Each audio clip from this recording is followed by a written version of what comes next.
கர்த்தராகிய இயேசு கிறிஸ்து நல்லவர். கர்த்தருடைய பரிசுத்த நாமத்திற்கு மகிமை உண்டாகட்டும். கடந்த ஞாயிற்றுக்கிழமை அன்றைக்கு மனுஷகுமாரன் ஆகிய இயேசு கிறிஸ்து கெட்டுப்போனதை ரட்சிக்க வந்தார் என்று பார்த்தோம். ஆமேனா? எதுக்கு வந்தார் இயேசு கிறிஸ்து பூமியில்? எத்தனை பேர் நல்லா உணர்ந்தீங்க? ஆமேனா? நம்ம எல்லாருமே கெட்டு போனோம். அதுதான் கேள்வியோடு உங்களுக்கு ஆரம்பித்தேன். எப்படி ரெண்டு வாசனை இந்த உலகத்தில் நாம் இந்த உலகத்தினுடைய நியதிகள் நமக்கு புரிஞ்சாதான் பரலோகத்தினுடைய நியதிகள் நமக்கு புரியும். அதாவது இந்த வேர்ல்டு சிஸ்டம் நமக்கு புரியணும். இந்த வேர்ல்டு சிஸ்டத்தை போலவே அப்படியே தேவன் பரலோக சிஸ்டத்தையும் வைத்திருக்கிறார். இதனுடைய ஒப்பனைகளை தான் நாம் புரிந்து கொள்ளும்படி கொடுத்திருக்கிறார். நாம் ஜீவ வாசனையை, அதாவது சுகந்த வாசனையைத்தான் நாம் அனுபவிப்போம். கெட்டுப்போன வாசனையை நாம் கொட்டி விடுவோம் அல்லது எரிந்து விடுவோம். உண்மையா இல்லையா? நல்லா புரிந்து கொள்ளுங்க. நாம் எப்படிப்பட்டவர்? ஏன்னா நம்ம தேவ சாயல் இருக்கிறோம். தேவன் எப்படிப்பட்டவர் என்றால், கெட்டுப்போனது தேவ சமூகத்துக்கு போக முடியாது. கெட்டுப்போனது நாம் எப்படி கெட்டுப்போனதை நாம் ஒதுக்கி விடுவோமோ, தள்ளி விடுவோமோ, தூக்கி எறிந்து விடுவோமோ, அதே போல் கெட்டுப்போனது எல்லாம் தேவ சமூகத்துக்கு போக முடியாது. மரண வாசனை அல்லது ஜீவ வாசனை. அதுதான் உங்களுக்கு எல்லாத்தையும் சொல்கிறேன். வீட்டில் பழைய பொருள்கள் எங்கேயோ மூலையில் வச்சுட்டு இருப்போம். அதை நம்ம இப்போ மறுபடியும் பார்க்கும்போது அதோடைய ஸ்மெல்லை வச்சு இப்போ தட்டினீங்கன்னா அப்படியே டஸ்ட் கிளம்பும் அப்படியே, இல்லையா? எல்லாத்துலேயுமே பார்த்தீங்கன்னா கெட்டு போனதா அல்லது மீட்கப்பட்டதா, மீட்போடு இருக்கிறதா என்பது தான் நாம் பார்ப்போம். ஆனால் இந்த உலகத்தில் ஒரு முறை கெட்டு போயிடுச்சுன்னா உலகத்தினுடைய நியதி என்ன? கெட்டு போயிடுச்சு, அவ்வளோதான். அதை மறுபடியும் ரீசைக்கிள் பண்ண முடியாது. ஆனால் தேவனால் எல்லாம் கூடும். ஆமேனா? நாம் எல்லாருமே கெட்டு போனோம். எல்லாமே கெட்டு போயிருச்சு. ஆனால் தேவன் நம்மேல் இரக்கம் வைத்து எல்லாவற்றையும் அதிசயமாய், ஆச்சரியப்படத்தக்க விதமாய் கெட்டுப்போன நம்மை ரட்சித்தார் என்றால் விடுவித்தார். ரெண்டு வாசனை, ஒன்று மரண வாசனை, இன்னொன்று ஜீவ வாசனை. இந்த மரண வாசனை மனிதனுக்குள்ள, ஒரே மனிதனாகிய ஆதாமுக்குள்ள பாவமும் பாவத்தினாலே மரணமும் உலகத்திலே பிரவேசித்து விட்டது. அப்போ தேவன் என்ன செய்தார் என்றால், இந்த மரணத்தை ஜெயிப்பதற்காக தம்முடைய குமாரனையே இந்த உலகத்திற்கு அனுப்பினார். கெட்டுப்போன மனுக்குலத்தை ரட்சிக்கிறதற்காக. ரட்சிப்பு என்றால் விடுதலை. ஷுவா இந்த ஹீப்ருவில் நீங்கள் பார்த்தீங்கன்னா ஷுவா. இயேசு ராஜாவுக்கு என்ன பேருன்னா யெகோஷுவா. ஷுவா என்று சொன்னால் ரட்சிப்பு, யெகோஷுவா என்று சொன்னால் யெகோவா என் ரட்சிப்பு. யார் இந்த யெகோவா? அவர் என்றென்றைக்கும் இருக்கிறவர் தான் என்னை ரட்சிக்க முடியும். எல்லாரும் சொல்லுங்க பார்க்கலாம். நான் பாதியிலே உண்டாக்கப்பட்டவன், நான் சிருஷ்டிக்கப்பட்டவனாகிய நான் கெட்டு போனேன். எனக்குள்ள மரணம் வந்து விட்டது. என்னுடைய பிளட்டில் மரணம் இருக்கிறது. ஏன்னா வேதம் நமக்கு தெளிவாய் சொல்லுகிறது, மாம்சத்தின் உயிர் எதில் இருக்குது? ரத்தத்தில் இருக்கிறது. மாம்சத்தின் உயிர் ரத்தத்தில் இருக்குது. அது நீங்கள் எடுத்து பார்த்தீங்கன்னா லேவியராகமம் 17ஆம் அதிகாரத்தில் வசனம் தெளிவாக நமக்கு சொல்லுது, மாம்சத்தின் உயிர் ரத்தத்தில் இருக்குது. ரத்தம் கெட்டு போய் இருக்குது. ரத்தத்துக்குள்ள மரணம் உள்ளே நுழைந்து விட்டது. இப்போது நல்லா கவனிங்க. இந்த இன்ட்ரடக்ஷன் நல்லா புரியணும் உங்களுக்கு. இன்றைக்கி மரணத்தை ஜெயங்கொள்ள போகிறோம். தேவன் நமக்கு நல்ல மகிமையான ரட்சிப்பை நமக்கு கொடுக்க போகிறார். இப்போ மனுஷனுக்குள்ளே ஏன் இந்த மரணம் வந்துச்சு அப்படின்னா, மனுஷன் கெட்டு போனான். அவனுக்குள்ள ஜீவ வாசனை வீச வேண்டிய அவனுக்குள்ள மரண வாடை வந்து விட்டது, மரண வாசனை வந்து விட்டது. அதனால் ஒருத்தரும் தேவ சமூகத்துக்குள்ளே போக முடியவில்லை. எல்லாரும் பாவம் செய்து முடிங்க, தேவ மகிமை அற்றவர்களாகி, எல்லாரும் பாவம் செய்து தேவ மகிமை அற்றவர்களாகி, ஒருத்தருக்குள்ளேயும் தேவ மகிமை இல்லை. ஏன்னா தேவனை ஒருவனும் ஒரு காலம் கண்டதில்லை. அப்படியானால் தேவனுடைய இரக்கத்துக்காக, தேவனுடைய அன்பிற்காக மனுக்குலம் காத்திருந்தது. இந்த மனுக்குலம் காத்திருந்த இந்த நேரத்தில் தான் பிள்ளைகள் மாம்சத்தையும் இரத்தத்தையும் உடையவர்களாயிருக்க, ரத்தம் எல்லாரும் சொல்லுங்க, மாம்சத்தையும் எல்லாம் சொல்லுங்க, மாம்சத்தையும் இரத்தத்தையும் உடையவர்களாயிருக்க அவரும் மாம்சத்தையும் இரத்தத்தையும் உடையவர் ஆனார். மரணத்துக்கு அதிகாரியாகிய பிசாசானவனை தம்முடைய மரணத்தினாலே அழிக்கும்படிக்கு அவர் அப்படியானார். ஆமேனா? ஆக மரணம் என்பது ஒரு பயங்கர கொடிதான ஒன்று. அது மனிதனுக்கு துக்கத்தை கொடுக்கக்கூடியது. மரணம் என்பது இப்போ கூட பார்த்தீங்கன்னா சில பேர் பார்த்தீங்கன்னா இந்த கிழிஞ்சி போன நைட்டி, இந்த கிழிஞ்சி போன புடவை, சில பேருக்கு கிழிஞ்சி போன இந்த ஃபேண்ட் ஷர்ட் எல்லாம் எடுத்து வெளியே போகிறதுக்கு அவங்களுக்கு மனசே இருக்காது. பார்த்துக்கிறீங்களா? அதை பார்த்தீங்கன்னா அதை பார்த்தா எதுக்கு இது சும்மா இந்த சமையல் ரூமில் பயன்படுத்துறது கூட அந்த துணி உதவாது. அப்படி இருந்து கூட என்ன பண்ணுவாங்கன்னா அதை எடுத்து போடுறதுக்கு அவங்க மனசே இருக்காது. ஏன்னா அவங்க மனசு எல்லாம் அது மேலே வச்சுட்டு இருப்பாங்க. சில வீடுகள்லாம் பார்த்தினாக்கா அந்த மரணங்கள் அங்கெங்கெங்கே இருக்கும். எல்லாம் கெட்டு போனதெல்லாம் அப்படியே இருக்கும். எடுத்து வெளியவே போட்டிருக்க மாட்டாங்க. அதில் ஒரு பொல்லாத ஒரு பாவ காரியங்கள். ஆனால் ஒரு காரியத்தை சொல்லுகிறேன், உண்மையிலேயே மனிதனுடைய இருதயம் மரணத்தை விரும்பாது. அதாவது எல்லாமே ஜீவனோடு இருக்க வேண்டும் என்று தான் மனிதன் விரும்புகிறான். இதற்காகத்தான் நமது ஆண்டவர், நமது கர்த்தராகிய இயேசு கிறிஸ்து இந்த பூமியிலே மனிதனாக வந்தார். எடுத்து வாசிக்கலாம். ஏசாயா தீர்க்கதரிசியின் புத்தகம் 25வது அதிகாரத்தில் 8ஆம் வசனத்தை வாசிக்கலாம். 8-9 வசனங்கள். ஏசாயா தீர்க்கதரிசியின் புத்தகம் 25:8. அவர் மரணத்தை ஜெயமாக விழுங்குவார். கரங்களை தட்டி மகிமை செலுத்துவோமா? அல்லேலூயா. கர்த்தர் நல்லவர். கர்த்தருடைய பரிசுத்த நாமத்துக்கு மகிமை உண்டாவதாக. என் ஆண்டவராகிய இயேசு கிறிஸ்து மரணத்தை ஜெயமாக விழுங்குவார். கெட்டு போனதை என்ன சொல்ல வராரு? ரட்சிப்பார். ஆமேன் சொல்லுங்க. எல்லாம் கவனிங்க. கெட்டு போயிருச்சுன்னா அது கெட்டு போனது தான். ஆமேனா? இப்போ உதாரணத்துக்கு புதுசாக ஒரு பைக் வாங்குறீங்க, அது புதுசாக ஒரு மொபைல் வாங்குறீங்க. உங்கள் கையில் வந்ததுமே நீங்கள் வாங்கிட்டீங்க. அது அடுத்த வினாடியே நீங்கள் வேணாம் எல்லாத்தையும் பில்லு எல்லாம் போட்டு எடுத்துகிட்டு பிற்பாடு நீங்கள் வாங்கிட்டு அதை கொடுத்தீங்கன்னா கூட அது செகண்ட் ஹேண்ட் தான். ஆமேனா? உண்மையாக சொல்கிறது புரிதா இல்லையா? ஆக என்ன நடக்குதுன்னா ஒவ்வொன்றும் கெட்டு போகிறது. ஆனால் அதாவது ஒவ்வொன்றுக்குள்ளேயும் மரண வாசனை வீசுகிறது. ஆனால் நமது ஆண்டவராகிய இயேசு கிறிஸ்து மரணத்தை ஜெயமாக விழுங்குவார். அப்படின்னா என்ன அர்த்தம்னா, நல்லா கவனிங்க. இதனுடைய ஆச்சரியம், இந்த அதிசயத்தை நல்லா புரிந்து கொள்ளுங்க. விழுங்குவார், ஸ்வாலோ, அதாவது இல்லாமல் செய்து விடுகிறார். இப்போ நம்ம ஒன்று சாப்பிட்டுட்டோம் அப்படின்னா, விழுங்கிட்டோம் அப்படின்னா அதனுடைய உண்மையான அந்த ஸ்ட்ரக்சர், உண்மையான தன்மை, அதனுடைய சிஸ்டம் அழிந்து விடுகிறது. நமது ஆண்டவராகிய இயேசு கிறிஸ்து மரணத்தை சாப்பிட்டுட்டார், விழுங்கிட்டார். அல்லேலூயா சொல்லுங்க. இதெல்லாம் நீங்கள் கேட்டீங்கன்னா, நீங்கள் ஒரு நாள் எனக்கு மரணம் வருமே, இந்த உலகத்தை விட்டு நான் போவனே, நான் தேவராஜ்யத்துக்கு போவனான்ற கற்பனையெல்லாம் நீங்கள் பண்ணீங்கன்னா, இந்த வார்த்தைகள்லாம் வரும்போது நீங்கள் அப்படியே துள்ளி குதித்து கையை தட்டி ஆர்ப்பரிப்பீங்க. அவர் மரணத்தை விழுங்குவார் என்று சொன்னால் மரணத்தை இல்லாமல் ஆக்கி விடுகிறார். ஏன்னா எனக்குள்ளே மரணம் இருந்துச்சு, அப்போ என் இயேசு கிறிஸ்து மரணத்தை விழுங்கிட்டார் என்றால் எனக்கான மரணம் இல்லை. ஆமேன் சொல்லுங்க. தேவ சமூகத்தில் வருகிற நமக்கு கிடைக்கிற மாபெரும் பாக்கியம், இயேசு ராஜாவின் சமூகத்தில் வருகிற நமக்கு தேவன் கொடுத்த பாக்கியம், தேவன் கொடுத்த புண்ணியம், நமக்கு மரணம் இல்லை. ஏன்னா ஏசப்பா என் மரணத்தை அவர் சாப்பிட்டுட்டார். அல்லேலூயா. கையை தட்டி ஆமென் சொல்லுங்க. அவர் மரணத்தை கெட்டு போன மரணம் என்பது கெட்டு போனது. மத்தேயு சுவிசேஷ புத்தகம் 18:11 நம்ம பார்த்தோம் இல்லையா?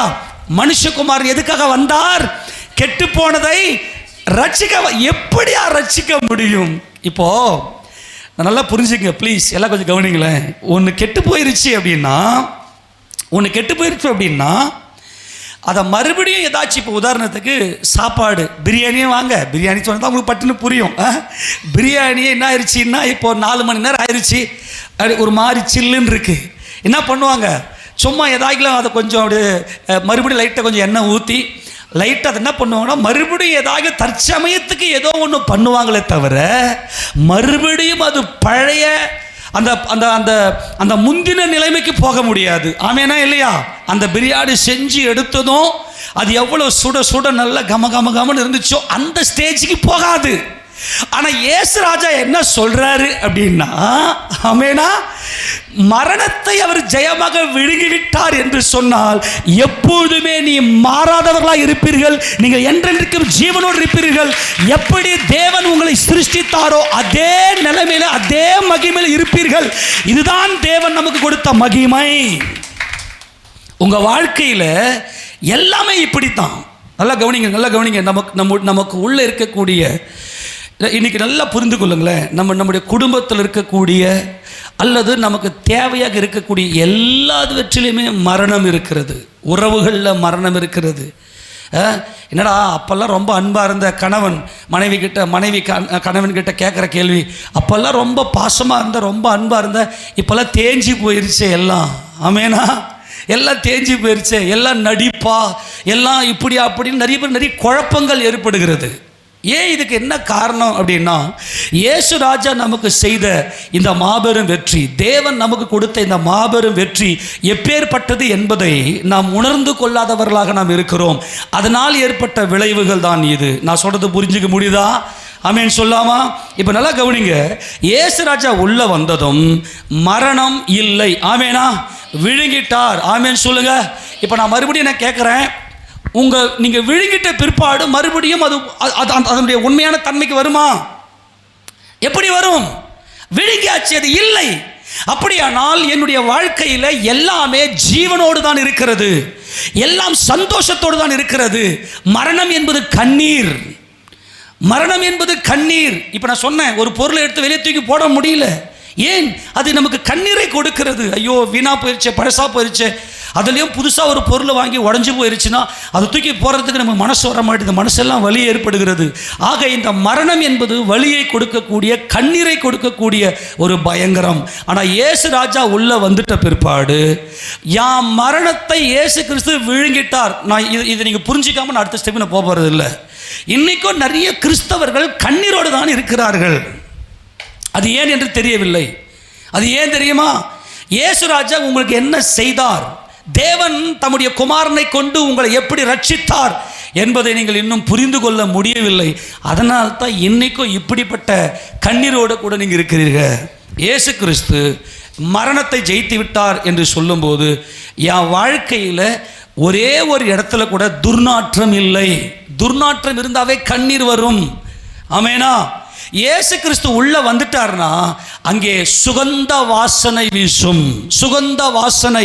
என் கர்த்தராகிய தேவன் எனக்காக யாவையும் செய்து முடித்தவராய் என் வாழ்க்கையில கண்ணீரை துடைத்திருக்கிறார் என்பதுதான் சத்தியம். தொடர்ந்து வாசிப்ப. அவர் மரணத்தை ஜெயமாக விழுங்குவார். கர்த்தராகிய தேவன் எல்லா முகங்களிலும் இருந்து கண்ணீரை துடைத்து. ஆமென் சொல்லுங்க. மரணம் என்பது கண்ணீர், வியாதி என்பது கண்ணீர், அல்லது எது எல்லாம் எனக்கு கண்ணீர் கொடுக்கிறதோ, நல்லா இப்படி எடுங்க, எது எதெல்லாம் எனக்கு கண்ணீரை வரவழைக்கிறதோ அதெல்லாம் மரணம் என்று புரிந்து கொள்ளுங்கள்.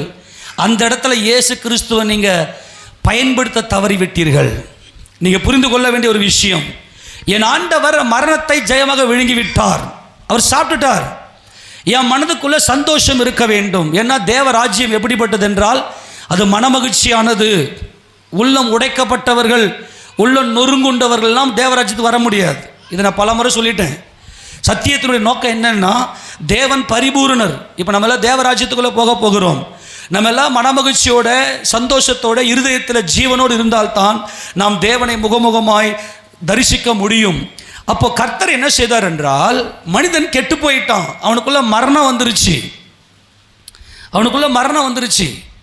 அந்த மரணத்தை என் ஆண்டவராக இயேசு கிறிஸ்து ஜெயமாக விழுங்கிவிட்டார். அப்போ இயேசு கிறிஸ்து என் மரணத்தை ஜெயித்து விட்டார் சொல்றத விழுங்கி விட்டார் என்றால் இல்லாமல் செய்து. மரணம் இல்லைப்பா. நான் உங்களுக்கு மறுபடியும் சொல்றேன், மரணம் இல்லை, கண்ணீர் கிடையாது. நீ கண்ணீரோடு இருக்க வேண்டும், நீ வேதனையோடு இருக்க வேண்டும் என்று சொல்லி தேவன் நம்மை படைக்கவில்லை. தேவன் நம்ம எப்போதுமே பரிபூர்ணமாக தான் படைத்திருக்கிறார். ஆனால் மனுஷன் கெட்டு போனாலும் தம்முடைய குமாரனை அனுப்பி ஜீவனை உண்டாக்கினார். சுகந்த வாசனையை என்னுடைய வாழ்க்கையில தேவன் கொடுத்து விட்டார். துர்நாற்றம் மரணம். துர்நாற்றம் என்பது எனக்கு கண்ணீரை வரவழைக்கக்கூடிய அத்தனையுமே துர்நாற்றம். அப்படி நான் இன்னமும் கண்ணீரில் இருக்கிற ஆண்டவரை அப்படி நீங்கள் ஆண்டவர்கிட்ட போய் நீங்கள் நிற்பீங்க அப்படின்னு சொன்னால் நீங்கள் இன்னும் என் குமாரனை ஏற்றுக்கலைன்னு பிதா சொல்லுவார். என் குமாரனை ஏற்றுக்க, என் குமாரனை பரிபூர்ணமாய் விசுவாசி, என் குமாரனோடு கூட சிலுவையை நோக்கி பார், சிலுவையில் அவர் உனக்காக ஏறெடுத்த ஜெயத்தை பார், பிதாவாகிய தேவனுடைய சிங்காசனத்தில் வலது பாரசத்தில் உட்கார்ந்திருக்கிற அவருடைய ஜெயத்தை பார், சங்கீதம் பாடு. அவர் என்ன சொல்றாரு? எல்லா முகங்களிலிருந்து கண்ணீரை துடைப்பார் என்றால் ரட்சித்து விட்டார் என்று அர்த்தம். தேவன் தம்முடைய குமாரனை உலக ரட்சகராக அனுப்பினார், உலக ரட்சகராக, உலக ரட்சிக்க அனுப்பினார். தம்முடைய குமாரனாக இயேசு கிறிஸ்துவினாலே உலகத்தை ஆக்கினை தீர்ப்பை கொடுக்கும்படி அனுப்பாமல் அவர் உலகத்தை ரட்சிக்கும்படி அனுப்பினார். தேவனுடைய அன்பு எப்பேற்பட்ட அன்புனா, மனுக்குலம் தேவனுக்கு சத்துருவாய் இருக்கிறது. தேவனுக்கு சத்துரு மனுக்குலம். இன்னைக்கு எப்படி? ராஜ்யமும் வல்லமையும் மகிமையும் என்றென்றைக்கும் தேவனுடையவைகளே. ஆனால் மனுஷன் இன்னைக்கு பெருமையில் வீழ்ந்து போய்கிறான். அவன் முழுக்க முழுக்க தேவனுக்கு சத்துரு. ஆனால் தேவன் மனுக்குலத்தின் மேல இரக்கம் வைத்தார். ஆமென் சொல்லுங்களேன். இந்த மனுக்குலத்தை தேவன் அழித்து விடாமல், இதுதான் தேவனுடைய இரக்கம். வேதம் நமக்கு தெளிவாக சொல்கிறது. ரோமர் 5:10 நாம் தேவனுக்கு சத்துருக்களாய் இருக்கையில், இதுதாங்க சத்தியம். தேவனுடைய அன்பு அது அளவிட முடியாதது. இன்னைக்கு ஒரு மனிதன் தன்னுடைய ஸ்தானத்தை இழக்க மாட்டேங்கிறான். தன்னுடைய ஸ்தானத்தில் யாராச்சும் வந்துட்டானா அவன் எதிரியா நினைக்கிறான், அவங்கள அழிக்கணும்னு நினைக்கிறான், அவங்க அழிஞ்சுன்னு நினைக்கிறான். ஆனால் தேவன் மனுக்குலத்தை தம்முடைய பிள்ளையாக படைத்தார். ஆனால் மனிதர்கள் தேவனுக்கு சத்துருக்களாக மாறிவிட்ட போதும் அவர்கள் மேலே வைத்தாரே இரக்கம். அந்த வசன வாசிப்பாளர் ரோமர் 5:10. நாம் தேவனுக்கு சத்துருக்களாய் இருக்கையில், நாம் தேவனுக்கு யாரா இருக்கிறோமா? சத்துருவா இருக்கிறோமா? ஆனால் அவர் என்ன செய்தார் என்றால், யோவான் சுவிசேஷம் 3:17 வாசிப்பாக்கலாம். யோவான் 3:17. உலகத்தை ஆக்கினைக்குள்ளாக தீர்க்கும்படி தேவன் தம்முடைய குமாரனை உலகத்தில் அனுப்பாமல் அவராலே உலகம் ரட்சிக்கப்படுவதற்காகவே அவரை அனுப்பினார். ஆமென் சொல்லுங்க பார்க்கலாம். இதுதான் தேவனுடைய அன்பு.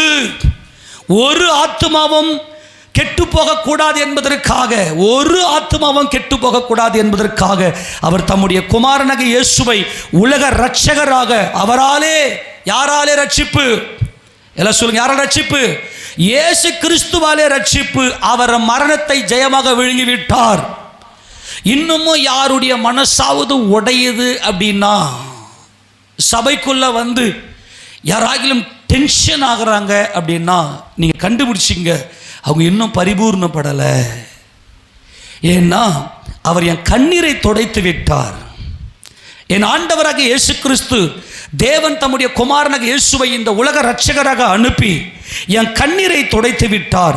எடுத்து வாசிங்க பார்க்கலாம். மறுபடியும் இந்த ஏசாயா தீர்க்கதரிசி புத்தகம் 25:8 வாசிங்க மறுபடியும்.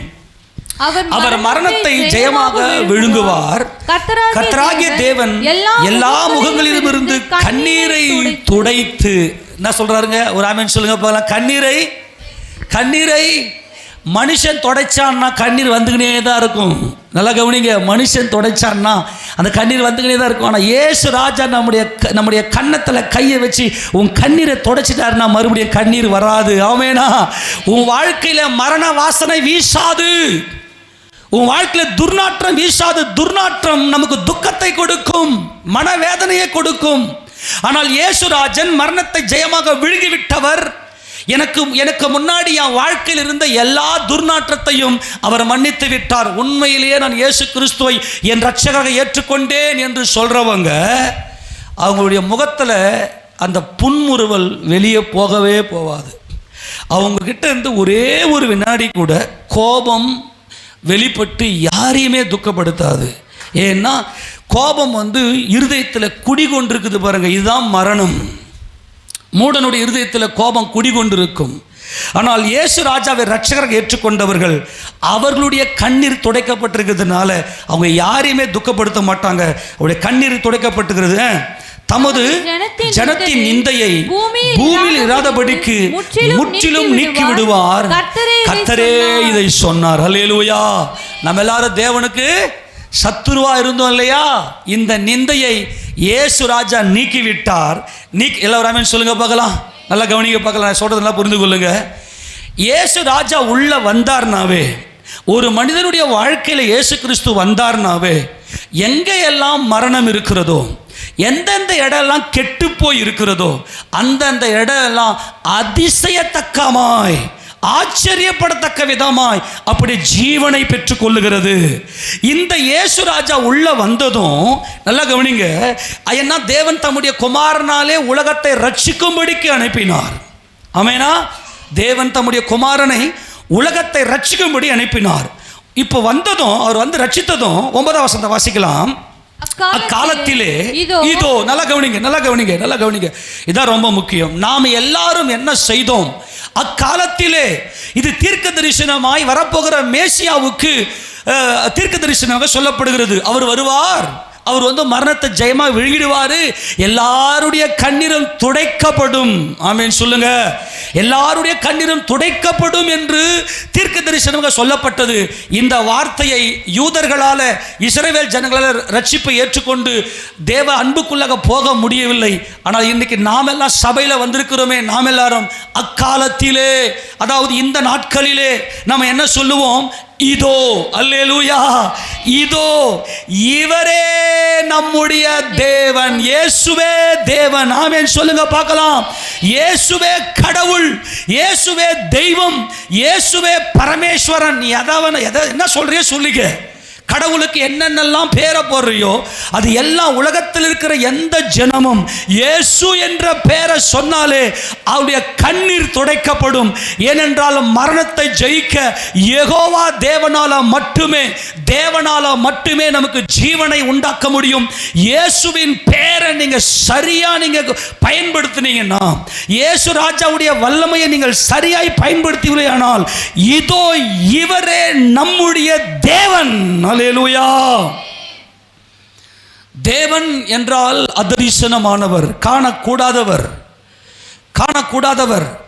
ஆனால் எல்லாருடைய இருதயத்துக்குள்ளேயும் ஒரு பெரிய சந்தோஷம் பூரிக்கும். இயேசு ராஜாவை தேவனாய், இயேசு ராஜாவே தெய்வம் என்று சொல்லி அவருடைய நாமத்துக்கு மகிமையாக இவரே நம்முடைய தெய்வம், தேவன், இயேசு தேவன். ஆமென் சொல்லுங்க பார்க்கலாம். இயேசு கிறிஸ்து யாரு? தேவன், காணக்கூடாத அவர், வார்த்தையானவர். என்னை மீட்கும்படியாய், என்னை ரட்சிக்கும்படியாய் அவர் இந்த உலகத்துக்கு வந்தார். இவரே என்னுடைய தேவன். எவ்வளவு சந்தோஷம் பொங்கும் தெரியுமா? நான் உங்களுக்கு ஒரு கேள்வியை கேட்குறேன். உண்மையிலேயே இயேசு கிறிஸ்து என் வாழ்க்கையில் வந்ததும் நான் எந்த இடத்துல நான் கண்ணீரோடு நின்னனும், அந்த இடத்துல ஆண்டவரே என் வாழ்க்கை மாறுமா அப்படின்னு நின்ற வேளையில் என் கர்த்தர் இயேசு ராஜா பேரை சொன்னதுமே என் வாழ்க்கை மாறிச்சின்னு எத்தனை பேர் விசுவாசிக்கிறீங்க?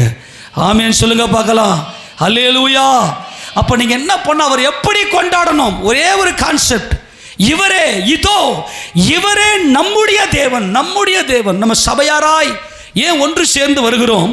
எல்லாருடைய வாழ்க்கையிலும் ஏதோ ஒரு இடத்துல மரணம் இருந்தது.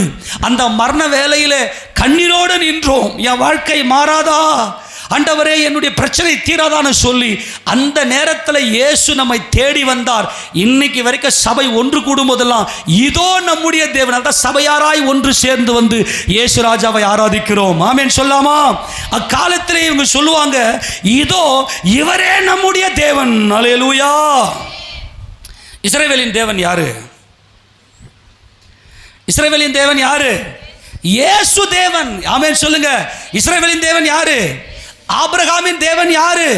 இயேசு தேவன். ஈசாக்கின் தேவன் யாரு? இயேசு தேவன். யாக்கோபின் தேவன் யாரு? இயேசு தேவன். யாக்கோபை இஸ்ரவேலை மாற்றின தேவன் யாரு? இயேசு தேவன். யெகோவா யாரு? இயேசு தேவன். ஆனால் யூதர்களுக்கு பாவம் தெரியல. இஸ்ரவேல் வந்தாங்க, இவரே மரணத்தை ஜெயமாக விழுங்கினவர், இவரே நம்முடைய தேவன். இவரே நம்முடைய தேவன். நல்ல ஒரு விஷயத்தை புரிந்து கொள்ள வேண்டும். இவருக்காகத்தான் நாம் காத்திருந்தோம். எல்லாம் சொல்லுங்க, யாருக்காக காத்திருந்தோம்? இவருக்காகத்தான். ஏன்னா ஒரு தெய்வத்தால மட்டும்தான் மரணத்தை ஜெயிக்க முடியும். ஆமேனா? உலக நியதி ஒவ்வொன்றும் மரித்து கொண்டே இருக்கிறது. என்னைக்கு ஒரு காரியம் பிறக்குதோ பிறந்த அடுத்த வினாடியே மரிக்க ஆரம்பிக்கிறது. உண்மையா இல்லையா? ஆமென் சொல்லுங்க. அதான் சொன்னேன், ஒரு பொருளை நீ வாங்கிட்ட, பிறந்துச்சு உன் கையில், உடனே மரிக்குது. எப்பொழுது இந்த உலகத்தில் ஒன்று பிறக்கிறதோ அப்பொழுது அது பிறந்த அடுத்த வினாடியே மரணம் ஆரம்பிக்கிறது. அது செகண்ட் ஹேண்டு, அது மரணம். அதுக்குள்ளே மரணம் பிரவேசித்து விடுகிறது. இந்த மரணத்தை ஜெயங்கொள்ள வேண்டுமேயானால் தெய்வம் மாம்சத்தில் வெளிப்பட வேண்டும். ஆமென் சொல்லுங்க. யார் வெளிப்படணும்? தெய்வம், கடவுள், யெகோவா, என்றென்றைக்கும் இருக்கிறவர் இந்த உலகத்தில் வெளிப்பட வேண்டும். அவருக்காகத்தான் நாங்கள் காத்திருந்தோம். மரணத்தை ஜெயமாக விழுங்கக்கூடிய என் இயேசு ராஜாவுக்கு காத்திருந்தோம். இவரே மரணத்தை ஜெயமாக விழுங்கக்கூடியவர். இந்த வார்த்தை ரொம்ப முக்கியமானது. அக்காலத்திலே சபையில் இருக்கக்கூடிய ஜனங்கள் என்ன சொல்லுவாங்க? இவரே நம்முடைய தேவன். எல்லாம் சொல்லுங்க, இவரே. எல்லாம் வாய்த்த சொல்லுங்க, இவரே. யாருக்காக காத்திருந்தோம்? இவருக்கு தான் காத்திருந்தோம். ஆமேனா? எத்தனை கோயில் குளத்துக்கு போயிருப்பீங்க, உண்மையா இல்லையா? எத்தனை டாக்டர் கிட்ட போயிருப்பீங்க, எத்தனை மனுஷனை தேடி ஓடி இருப்பீங்க. ஐயா, எங்க நிலைமை மாறாதா, எங்களை ரட்சிக்க மாட்டீங்களா? அங்கெல்லாம் போய் காத்திருந்தோம். ஆனால் ஒன்றுத்துக்கும் நமக்கு உதவவில்லை. ஆனால் இவரே நம்முடைய தேவன், என் இயேசுவே தேவன். இவருக்காகத்தான் நாங்கள் காத்திருந்தோம். இவர் நம்மை ரட்சிப்பார். அல்லேலூயா. இவர் நம்மை ரட்சிப்பார் என்றால் உன் வாழ்க்கையில் மனசு உடையவே உடையாது. தேவன் நமக்கு கொடுத்திருக்கிற உலக ரட்சகர் தம்முடைய குமாரனை உலக ரட்சகராக அனுப்பினார் என்று சொன்னால் கெட்டுப்போன அத்தனையுமே இயேசு என்கின்ற ஜீவ வாசனை உள்ளே வந்துச்சுன்னா, இயேசு என்கின்ற ஜீவ வாசனை அது நமக்கு உள்ளே வந்து சுகந்த வாசனை அது நமக்கு உள்ளே வந்துருச்சுன்னா நம்முடைய மனசு அலைபாயாது. அப்படியே அப்பாடா ஒரு ரெஸ்ட்டுக்குள்ளே இருக்கும். அவ்வளவு சாந்தமும் அவ்வளவு அமைதியும் அவருடைய இருதயத்துக்குள்ளே குடிகொண்டு விடும். அவங்களால கோபப்படவே முடியாது. ஏன்னா அவங்களுக்குள்ள மரண வாசனை வெளியே போயிருச்சு. அந்த மரணம் வெளியே போயிருச்சு. ஜீவ வாசனை உள்ளே வந்து விட்டது. ஜீவன் உள்ளே வந்து விட்டது. மரணத்தை ஜெயமாக விழுங்கினவர், சாப்பிட்டவர், மரணத்தை ஜெயமாக சாப்பிட்டு அழித்தவர், மரணத்தை அழித்தவர் நமக்குள்ளே வந்துவிட்டார். இதான் ரொம்ப முக்கியம். அக்காலத்திலே, இந்த நாட்களிலே 2025 வருஷத்தில் வாழ்ந்து கொண்டிருக்கிற நம்மை தான் சொல்றார் தீர்க்கதரிசி. அக்காலத்திலே இதோ இவரே நம்முடைய தேவன். சபையாய் இந்த இயேசு தேவனுடைய நாமத்தில் சபை ஒன்று கூடும். இயேசு ராஜாவை கடவுளாய், அவரே தேவாதி தேவனாய், அவரே கர்த்தாதி கர்த்தராய் எங்களுக்குள்ளே வாசமாய் இருக்கிறார் என்று சொல்லி இவரே நம்முடைய தேவன். Praise the Lord brother, praise the Lord sister அப்படின்னு சொல்லுவாங்க. இயேசுவே நம்முடைய தேவன். பிரைஸ் தி லார்ட் பிரதர், ஸ்தோத்திரம் அப்படின்னு சொல்லிக்கிறேன் இல்லையா? ஒருத்தரை மாற்றி ஒருத்தர். என்ன அர்த்தம்? இயேசுவே நம்முடைய தேவன். கையை தட்டி மகிமை செலுத்துவோமா? அதை தான் சொல்கிறேன். சபையில் இருக்கக்கூடிய ஒருத்தரை பார்க்கும்போது ஸ்தோத்திரம் அப்படின்னு சொல்லுங்க, ஸ்தோத்திரம் அல்லது பிரைஸ் தி லார்ட் அப்படின்னு சொல்லுங்க. அப்படின்னு அர்த்தம் இவரே நம்முடைய தேவன். அல்லேலூயா. இயேசுவே நம்முடைய தேவன். என் மரணத்தை விழுங்கினவரே நம்முடைய தேவன். ஆமென். இவருக்கு தான் நம்ம காத்திருந்தோம். இவர் நம்மை ரட்சிப்பார் என்று சொன்னால் எல்லா விதமான இயேசுவின் நாமத்தில் ரட்சிக்க கூடாதபடிக்கு எதுவுமே கிடையாது. இயேசுவின் நாமத்தை நீ பயன்படுத்துவாயானால் எப்பேற்பட்ட காரியமும் அது உனக்கு ரட்சிப்பை கொடுக்கக்கூடியதாக இருக்கும். இவரே நம்மை ரட்சிப்பார். இவரே கர்த்தர். அல்லேலூயா. இஸ்ரவேலே கேள். உபாகமம் 6 அதிகாரம் 4 வசனத்தில் வாசிக்கிறீர்கள் இல்லையா? அவர் கொடுத்த மாபெரும் ஒரு தீர்க்க தரிசனம், தேவன் கொடுத்த ஒரு மாபெரும் கட்டளை என்னவென்றால், இவரே கர்த்தர், இவருக்காக காத்திருந்தோம், இவருடைய ரட்சிப்பினால் கலிகூர்ந்து மகிழ்வோம் என்று சொல்லப்படும். ஆமென். அந்த வசனத்தை வாசிப்பலாம். உபாகமம் 6:4. இஸ்ரவேலே கேள். நம்முடைய தேவனாகிய கர்த்தர் ஒருவரே கர்த்தர். நம்முடைய தேவனாகிய கர்த்தர் ஒருவரே கர்த்தர். ஆமென் சொல்லுங்க பார்க்கலாம். யார் நம்முடைய கர்த்தர்? நமது ஆண்டவராகிய இயேசு கிறிஸ்துவே நம்முடைய கர்த்தராக இருக்கிறார். இப்போ வாசி மறுபடியும் 25 25:9 வாசி பார்க்கலாம். அக்காலத்திலே இதோ இவரே நம்முடைய தேவன். இவருக்காக காத்திருந்தோம். இவர் நம்மை ரட்சிப்பார். இவரே கர்த்தர். இவருக்காக காத்திருந்தோம். இவருடைய ரட்சிப்பினால் கலிகூர்ந்து மகிழ்வோம் என்று சொல்லப்படும். அல்லேலூயா. இவருடைய ரட்சிப்பினாலே நாங்கள் களி கூர்ந்து மகிழ்வோம். ஆமென். இந்த மகிழ்ச்சி தான் இன்னைக்கு மனுஷனுக்கு உள்ள இல்லை. இந்த மகிழ்ச்சி தான் நம்மை தேவனண்டையில கொண்டு போய் சேர்க்கும். மகிழ்ச்சி, நல்லா கவனிங்க, மகிழ்ச்சிக்கும் சந்தோஷத்துக்கும் வித்தியாசத்தை நான் ஏற்கனவே சொல்லியிருக்கிறேன். மனுஷன் இப்போ மகிழ்ச்சியாக இருக்கிறானா அப்படின்னா மனுஷன் மகிழ்ச்சியாக இல்லை, சந்தோஷமாக இருக்கிறான். சந்தோஷம் அப்படின்னா என்னென்னா டெம்பரவரி, அதாவது தன்னுடைய மாம்சத்துக்கு தேவையானவைகளை ஏதோ தேடி கொஞ்சம் அனுபவிச்சுக்கின்னு கொஞ்சம் சந்தோஷமாக இருக்கிறான். மகிழ்ச்சி என்பது ஆத்துமாவில் ஸ்டாண்டர்டாக நிலையாக அது மாறாது, அது ஜீவன். மகிழ்ச்சிக்கும் சந்தோஷத்துக்கும் என்ன வித்தியாசம் நல்லா புரிஞ்சுக்கங்க. தேவன் ஒரு மனிதன் இயேசு கிறிஸ்துவை தன் சொந்த இரட்சகராக ஏற்றுக்கொள்வானே ஆனால் அவனுக்குள் பிறப்பது மகிழ்ச்சி, மகிழ்ச்சி, மகிழ்ச்சி. இப்போ உதாரணத்துக்கு நாங்கள் சொல்கிறேன், இதுதான் பயங்கர பெரிய ஒரு ஆச்சரியம். இந்த உலகம் நிலையில்லாத உலகம், எந்த ஒரு உத்தரவாதமும் இல்லை. ஆனால் நம்ம என்ன செய்து கொண்டிருக்கிறோம்? வாழ்ந்து கொண்டிருக்கிறோம். ஆமேனா? ஒரு நாளைக்கு சாக போகிற, ஒரு நாளைக்கு சாக போகிற. ஆனால் இப்போ என்ன பண்ணுறேன்னா, ஏதோ ஐயோ சாவு வந்து எனக்கு பயத்தை கொடுக்குது, நான் சாக விரும்பலை அப்படின்னு சொல்லிட்டு என்ன பண்ணுறேன், இப்போதைக்கு டெம்பரரி சாப்பாடை சாப்பிட்டுட்டு ஏதோ சந்தோஷமாக இருந்துக்கிறேன். ஆமென். நம்ம சாப்பாடு சாப்பிட்றது என்னது? சந்தோஷம். நம்முடைய மாம்ச தேவைகளை அப்பப்போ நிறைவேற்றி கொள்வது என்பது சந்தோஷம்.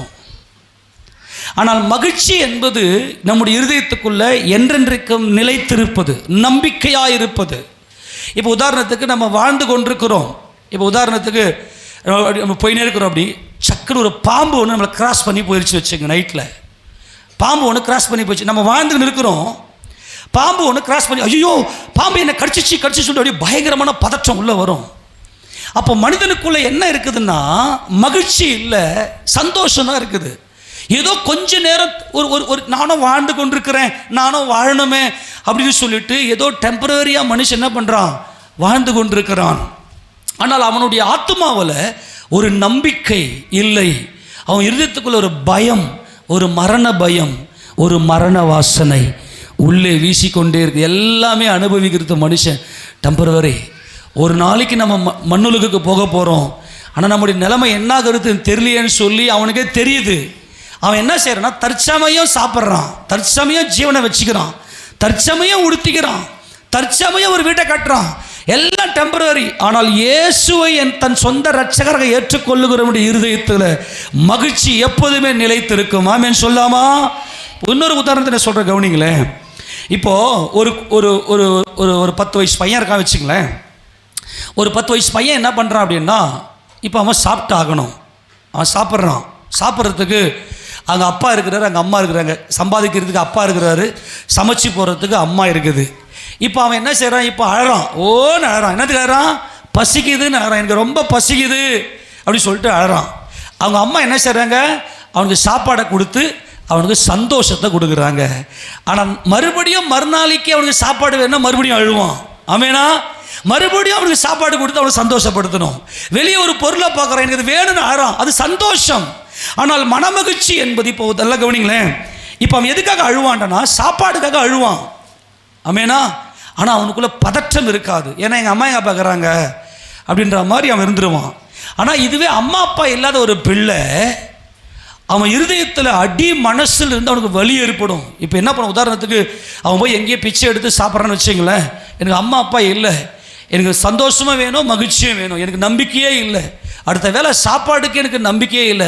நல்லா புரிஞ்சுக்கணும், இந்த டிஃப்ரெண்ட்டை புரிஞ்சுக்கணும். இது எல்லாத்தையுமே நீங்கள் வீட்டில் போய் நல்லா நீங்கள் டெவலப் பண்ணணும். ஒவ்வொரு காரியத்தையும் நீங்கள் உங்கள் சிந்தனை வச்சு டெவலப் பண்ணணும். இந்த மகிழ்ச்சிக்கும் சந்தோஷத்துக்கும் வித்தியாசம் நல்லா புரிஞ்சுங்க. மனுஷன் எல்லாருமே இது நிரந்தரம் இல்லாமல் வாழ்ந்து கொண்டிருக்கிறான், ஏதோ தற்காலிக சந்தோஷத்துக்காக வாழ்ந்து கொண்டிருக்கிறான். நித்திய மகிழ்ச்சி, நித்திய பேரின்பம் இயேசு கிறிஸ்து மட்டுமே. ஆமேனா? தாய் தகப்பன் இல்லாத ஒரு பிள்ளை என்ன செய்வான் அப்படின்னா, காலையில் எழுந்து போயிட்டு பதறும் அவன் மனசுக்குள்ள, ஐயா யாராவது எனக்கு சாப்பாடு கொடுங்க, எனக்கு பசிக்குதுன்னு சொல்லிட்டு போயிட்டு அவன் மனதை கொஞ்சம் முதல்ல திடப்படுத்துகிறான். ஓகே, சாப்பாடு வந்துருச்சு, அதுக்கப்புறம் அவன் சந்தோஷப்படுகிறான் சாப்பாடு சாப்பிட்டுட்டு. ஆமேனா? சாப்பாடு வந்ததோ அவன் மனசு திடப்படுகிறது, அப்பா ஒருத்தர் சாப்பாடு கொடுத்தாரு. அதுக்கப்புறம் மாம்சத்தை டெம்பரரி சந்தோஷப்படுத்துகிறான். இந்த சந்தோஷத்துக்கும் மகிழ்ச்சிக்கும் நம்ம ஏதோ ஒரு வீட்டு கூட்டத்தில், இல்லையா, வீட்டு கூட்டத்தில் நம்ம பார்த்தோம். நீங்கள் நல்லா அதை மறுபடியும் மைண்டில் வச்சுக்கோங்க. இப்போ நான் உங்கள் ரட்சிப்பை நீங்கள் நல்லா உறுதிப்படுத்திக்கங்க. உங்கள் மனம் பதறுகிறதா?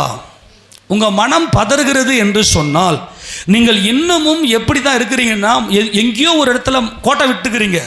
இயேசு ராஜாவை முழுசாக பிடிங்க. இயேசு ராஜா நமக்கு கொடுத்த அந்த ரட்சிப்பு, உங்க வாழ்க்கைக்காகத்தான் இயேசு கிறிஸ்து இந்த பூமிக்கு வந்தார் என்பதை நீங்கள் நன்கு புரிந்து கொள்ளும்படியாய் நான் அன்பாய் கேட்டுக்கொள்கிறேன். இவருடைய ரட்சிப்பினாலே கலிகூர்ந்து மகிழுவோம் என்று சொல்லப்படும். என்ன வருமா? மகிழ்ச்சி. என்ன சொல்லுங்க பார்க்கலாம்? மகிழ்ச்சி. நல்லா கவனிங்க. பிரசங்கியின் புத்தகம் நல்ல ஒரு வசனம் இருக்கும், அந்த வசனத்தை வாசிக்க பார்க்கலாம். பிரசங்கியின் புத்தகத்தில் இந்த மகிழ்ச்சிக்கு சந்தோஷத்துக்கு ஒரு நல்ல வித்தியாசத்தை பிரசங்கி சொல்லுவார். 6ஆம் அதிகாரம் 7ஆம் வசனத்தை வாசிப்பாக்கலாம். பிரசங்கி 6:7. மனுஷன் படும் பிரயாசம் எல்லாம் அவன் வாய்க்காகத்தானே, அவன் மனதுக்கோ திருப்தி இல்லை. மனம் என்பதுதான் மகிழ்ச்சியில் நிறைந்திருப்பது. அங்கே இயேசு கிறிஸ்து என் இரட்சகர் என்று சொல்லி, என் மரணத்தை ஜெயமாக விழுங்கினவர் என்று சொல்லி யார் யாரெல்லாம் விசுவாசிக்கிறோமோ அவருடைய வாழ்க்கையில தேவன் ஒரு திருப்தியை கொடுக்கிறார், மன மகிழ்ச்சியை கொடுக்கிறார். அந்த மன மகிழ்ச்சி இருந்துச்சுன்னா நம்முடைய தேவைகள் எல்லாம் சந்தித்து தேவன் நம்மை சந்தோஷமாய் வைத்துக் கொள்ளுவார். கரங்களை உதிராமேன்னு சொல்லாமா? இப்போ புரிஞ்சு பார்த்தா டிஃபரெண்ட்டு. மனுஷன் படுகிற பிரயாசம் எல்லாம் வாய்க்காகத்தான், அவன் மனதுக்கோ திருப்தி இல்லை. ஆனால் இயேசு கிறிஸ்துவை தன் சொந்த இரட்சகராக ஏற்றுக்கொண்டவருடைய வாழ்க்கையில் மனம் எப்போதுமே திருப்தியாக இருக்கும். உன் மனம் திருப்தியாக இருந்துச்சுன்னா உன் தேவைகள் எல்லாம் சந்திக்கப்பட்டு, எங்கேயெல்லாம் உனக்கு வருத்தமாக இருக்கிறதோ அந்த இடத்துலலாம் இயேசு கிறிஸ்து நமக்கு சந்தோஷத்தினாலே நிறைத்து நம்மை வாழ வைக்கிற தேவன். ஆமென். உங்கள் மனதில் கிறிஸ்து இயேசுவை தரித்து கொள்ளுங்கள் என்று அன்பாய் கேட்டுக்கொள்கிறேன். மனுஷன் படுகிற பிரயாசம் எல்லாம் அவன் வாய்க்கு தான், அவன் மனதுக்கு அவனுக்கு சஞ்சலமாக தான் இருக்கிறது. அவன் மனம் சந்தோஷப்பட முடியவில்லை. ஆனால் நீங்கள் இயேசு கிறிஸ்து என் மரணத்தை ஜெயமாக விழுங்கிவிட்டார். மரணம் என்று சொன்னால் இல்லாமை, வறுமை, வேதனை, துன்பம், இது எல்லாமே எது அப்படின்னா மரணம். அங்கே பார்த்தீங்கன்னா மரண வாசனை வீசுது. ஆனால் இயேசு என்கின்ற அந்த மகிமையை நீங்கள் அங்கே செலுத்துவீர்களானால் அங்கே ஜீவ வாசனையை தேவன் நமக்கு கொடுக்க வல்லமை உடையவர். ஆமென். சொல்லுங்க பார்க்கலாம். இவருக்காகத்தான் நாங்கள் காத்திருந்தோம், இவர் தான் எங்கள் இரட்சகர் என்று சொல்லி நமது ஆண்டவராக இயேசு கிறிஸ்து தேவனுக்கு சுகந்த வாசனை ஜீவ பலியாக ஒப்பு கொடுத்தார். ஒரு வசனத்தை வாசிக்க பார்க்கலாம். சங்கீதம் 49 சங்கீதம் 49 6ஆம் வசனத்தை வாசிப்பலாம். 6லிருந்து தொடர்ந்து வாசிப்பாங்களாம். தங்கள் செல்வத்தை நம்பி தங்கள் திரளான ஐஸ்வர்யத்தினால் பெருமை பாராட்டுகிற ஒருவனாவது தன் சகோதரன் அழிவை காணாமல், தன் சகோதரனுடைய அழிவை காணாமல் கெட்டு போனான். கெட்டு போச்சு, இந்த சாப்பாடு கெட்டு போச்சு, இது அழியுது. நல்லா கவனிக்கணும், ரொம்ப முக்கியமானது. நல்லா இன்னைக்கு காசு பணம் வச்சுக்கணும், நல்லா செல்வ செழிப்பாய் வாழ்ந்து கொண்டிருக்கிறான். இன்னைக்கு பணம் இருந்தால் நான் ரொம்ப சந்தோஷமாக வாழ்ந்துருவேன். கவனிக்கிறீங்களா? எந்த பணம், எந்த செல்வம் உன் மரணத்தை ஜெயமாக விழுங்கும் பார்த்துக்க. இன்னைக்கு மனுஷங்க எல்லாம் என்ன பண்ணுறீங்க? யாராச்சும் நல்லா காசு பணம் வச்சுருந்தா அவங்க பின்னாடி போய் நிற்கிறது, எனக்கு என்ன ஹெல்ப் பண்ணுங்களேன், என்ன பண்ணுங்களேன்னு. இப்போ கர்த்தர் சவால் விடுறார். தங்கள் செல்வத்தை நம்பி தங்கள் திரளான ஐஸ்வர்யத்தினால் பெருமை பாராட்டுகிற ஒருவனாவது தன் சகோதரன் அழிவை காணாமல் இனி என்றைக்கும் உயிரோடு. உன் பணத்தை வச்சு நீ ரட்சிப்பியாடா? எல்லாம் இன்னைக்கு பணம் பணம் பணம்னு ஓடுறீல. பணம் தான் வாழ்க்கைன்னு போறல. என்கிட்ட பணம் இருக்குது, நான் இதை முடிச்சுக்குவேன், நான் பெரிய ஹாஸ்பிட்டலுக்கு போவேன், நான் இன்னும் பெரிய ஆளை பார்ப்பேன், அவங்களுக்கு கொடுக்க வேண்டியதெல்லாம் கொடுத்தனா முடிச்சுக்குவேன். சரி, நீ எத்தனை கோடி வேணா கொடுறா, கெட்டு போனதை ரட்சிக்க முடியுமா? தேவனால மட்டுமே முடியும். ஆமென் சொல்லுங்க பார்க்கலாம். தேவனால மட்டுமே முடியும். ஏனென்றால் மனிதன் தேவனுக்கு சத்துருவாய் இருக்கிறான். இவனால ஒரு காலம் தேவனோட சமாதானம் பெற முடியாது. தேவனோடு சமாதானம் பெற வேண்டுமே ஆனால் தேவனே மனிதன் மேலே இரக்கம் வைத்து தம்முடைய அன்பின் கரத்தை அவர் நீட்ட வேண்டும். செல்வ பெருக்க நம்பி வாழ்ந்து கொண்டிருக்கிற ஒருத்தனாவது உன் அழிவை மீட்க முடியுமா? ஆனால் தேவன் உன்மேல அன்பு வைத்து தம்முடைய குமாரனை அனுப்பி அவர் என் சகோதரனாய் வந்து, ஆமென் சொல்லுங்க பார்க்கலாம், என் சகோதரனாக இயேசு கிறிஸ்து என் மரணத்தை ஜெயிக்க முடியும் என்பதுதான் சத்தியம். வாசிங்க பாருங்க தொடர்ந்ததை. ஒருவனாவது தன் சகோதரனுடைய அழிவை காணாமல் இனி என்றைக்கும் உயிரோடு இருக்கும்படி எவ்விதத்தினாலாவது அவனை மீட்டுக் கொள்ளவும் அவன் நிமித்தம் மீட்கும் பொருளை தேவனுக்கு கொடுக்கவும் கூடாதே. நல்லா கவனிக்கிறீங்களா? நான் சொல்றேன், நல்லா புரிஞ்சுக்குங்க.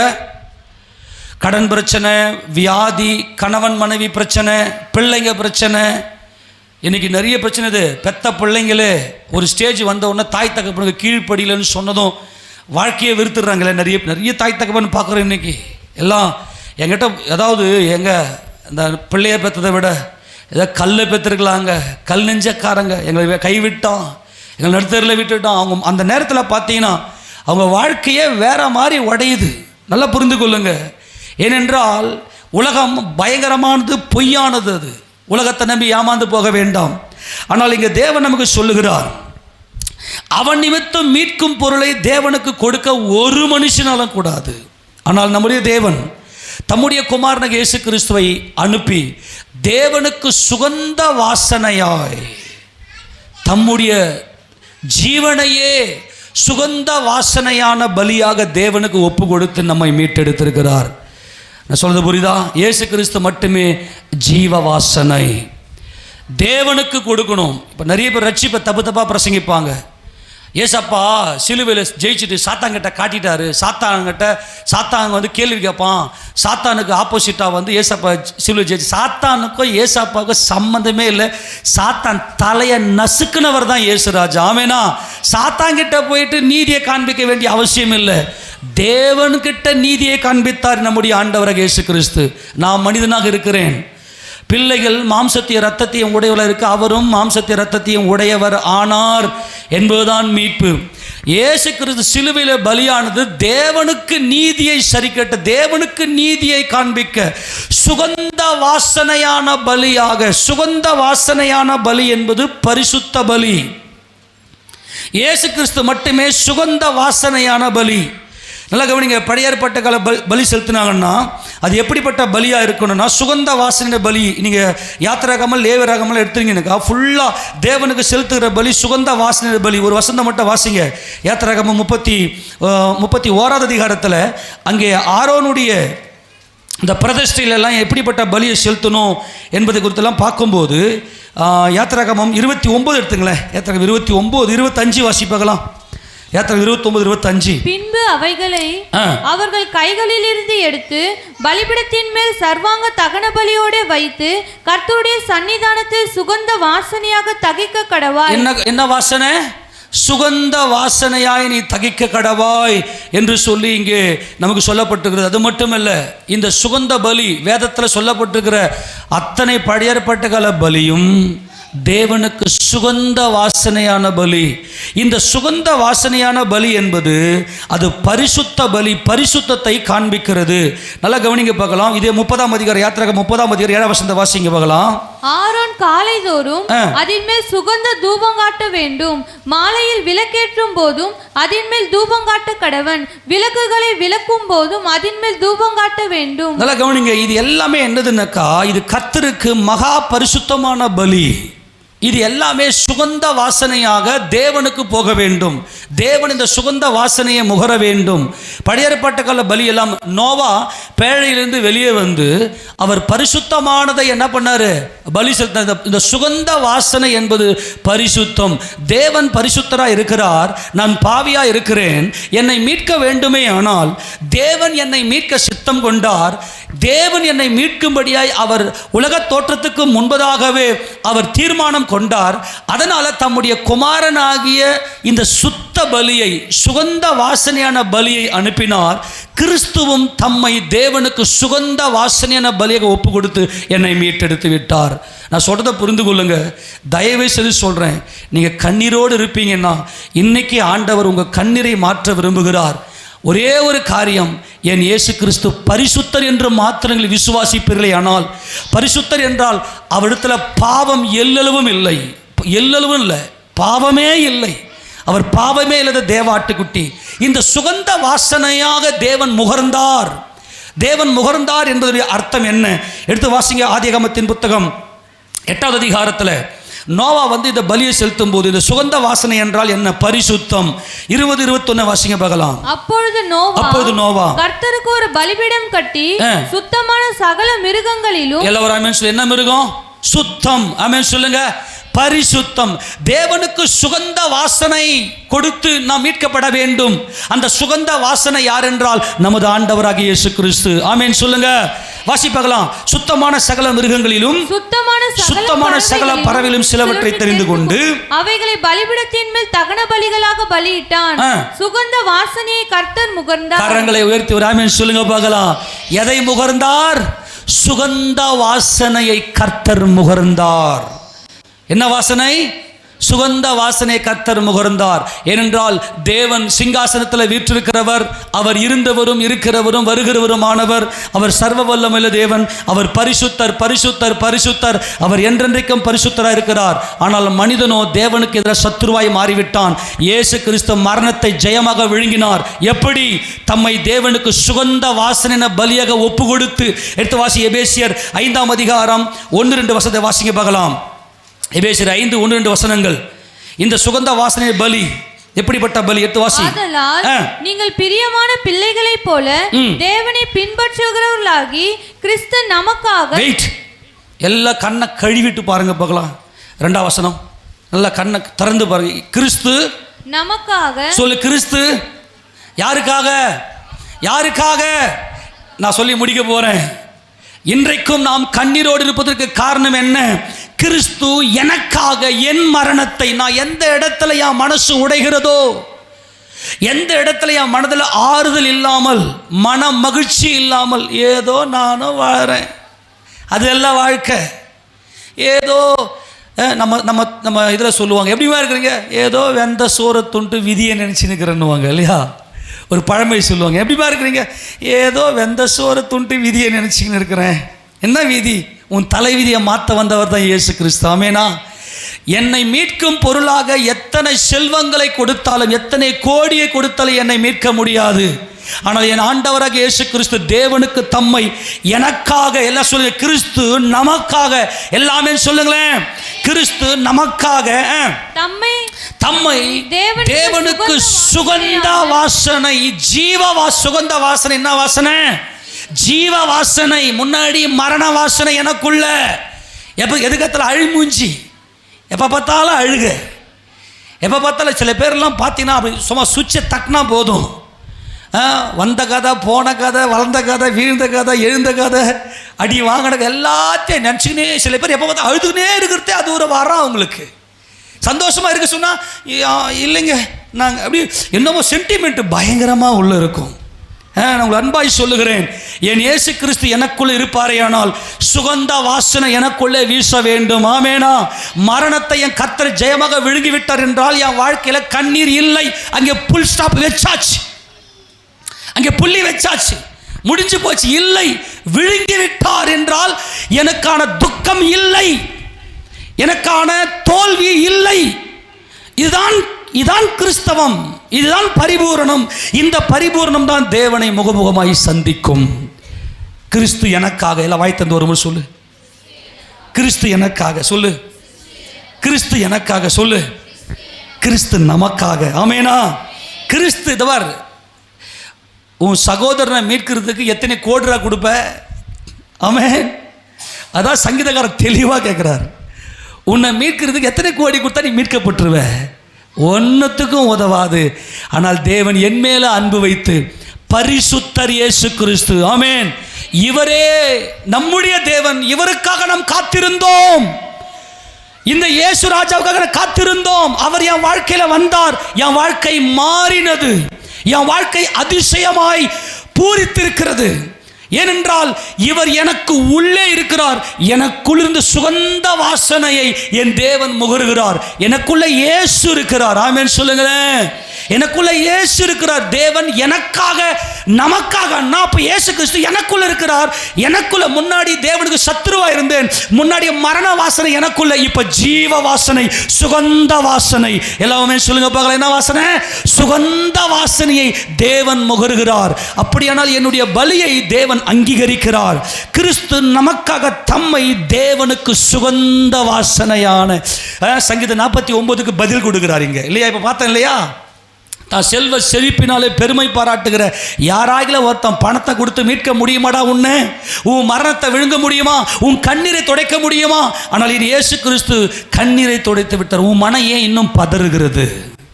ஏன் பதறுது? இன்னும் ஏன் கோவப்படுற? அப்படின்னா இன்னும் மரண வாசனை எங்கேயோ வீசிங்குது.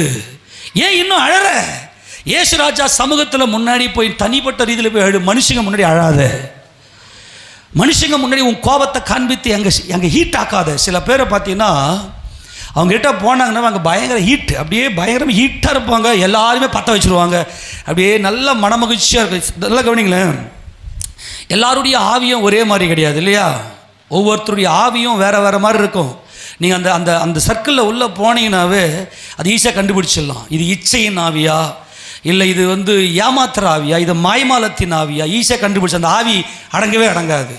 நான் என்ன சொல்கிறேன்னா, யாராச்சும் ஒரே ஒரு விஷயத்தை மட்டும் சொல்கிறேன், மனிதனுடைய கோபம் தேவ நீதியை நிறைவேற்ற முடியாது. எங்கேயாச்சும் யாராச்சும் ஒருத்தர் கோபம் மட்டும் படுறான்னு வச்சு அந்த இடத்த விட்டு தூரம் வந்துடுங்க. ஏன்னா அந்த அந்த கோபம் உங்கள் இருதயத்தில் குடிகொள்ளும். ஏன்னா அவர்களுக்குள்ள மரண வாசனை இருக்கிறது, மரணம் இருக்கிறது. அதனால் அந்த மரண வாசனை வீசுது. சில பேர் பார்த்தா அப்படி எப்போ பார்த்தா சரி எரிச்சலாகவே இருப்பாங்க. நான் உங்களுக்கு அன்பாய் சொல்லுகிறேன், உட்கார்ந்து வேதத்தை தியானம் செய்யுங்கள். இயேசு ராஜா தான் இந்த வேதம். அப்போ இந்த ஸ்பிரிட்டில் நீங்கள் என்ன பண்ணால் ரொம்ப ஜாக்கிரதையாக கண்டுபிடிச்சி ஒடியாந்துருங்க, தூரம் வந்துருங்க. அப்படி இல்லைனாக்கா ஜெபம் பண்ணுங்க, வேறு எங்கன்னா கூட இருந்துருங்க. ஆனால் இந்த கோபப்படுறான் பார்த்தியா, அது கோபம், அது தன் சகோதரனை குற்றப்படுத்துகிற விழுந்து போன ஆவி. அதுக்கு நீங்கள் செவி கொடுக்காதீங்க. ஏனென்றால் கிறிஸ்து எனக்குள் இருப்பாரே ஆனால் அது சுகந்த வாசனையாய் தேவன் எப்போதுமே ஏறெடுத்து கொண்டிருப்பார். தொடர்ந்து வாசிப்போம் அந்த வசனத்தை. கிறிஸ்து நமக்காக தம்மை தேவனுக்கு சுகந்த வாசனையான பலியாகவும் காணிக்கையாகவும் பலியாகவும் ஒப்பு கொடுத்து நம்மில் அன்பு கூர்ந்தது போல நீங்களும் அன்பிலே நடந்து கொள்ளுங்கள். எல்லாம் ஆமென் சொல்லுங்க. ஏன் உன்னால் அன்பா நடக்க முடியல? சொல்லுங்க பார்க்கலாம்.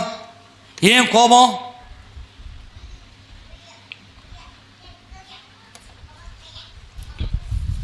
ஏன் கோபம்? ஏன் கோபம்? இன்னமும் மரண வாசனை, இன்னமும் எரிச்சல், இன்னமும் கண்ணீர். சில பேர் ஆறுதலே அடைய மாட்டாங்க.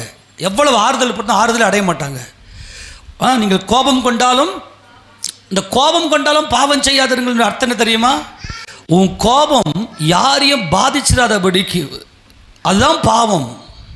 நீங்கள் கோபம் கொண்டாலும் பாவம் செய்யாதிருங்கள், சூரியன் அஸ்தமிக்கிறதுக்குள்ளே உங்கள் எரிச்சலாக தான். மேலே இருந்து நீங்கள் வாசித்தீங்கன்னா அதெல்லாம் புரியும். 26 வாசி, 4 26 வாசி. நீங்கள் கோபம் கொண்டாலும் பாவம் செய்யாதிருங்கள், சூரியன் அஸ்தமிக்கிறதுக்கு முன்னே உங்கள் எரிச்சல் தனியே கிடையாது, பிசாசுக்கு இடம் கொடாமலும். அவ்வளவுதான். இது கோபம் கொடுத்து என்னது? இது பேய். தன் சகோதரனை பகைக்கிறவன், குற்றப்படுத்துகிறவன், அது பேய். அது பேய்க்கு இடம் கொடாத. எல்லாம் கவனிக்கிறீங்களா? ஆமேனா?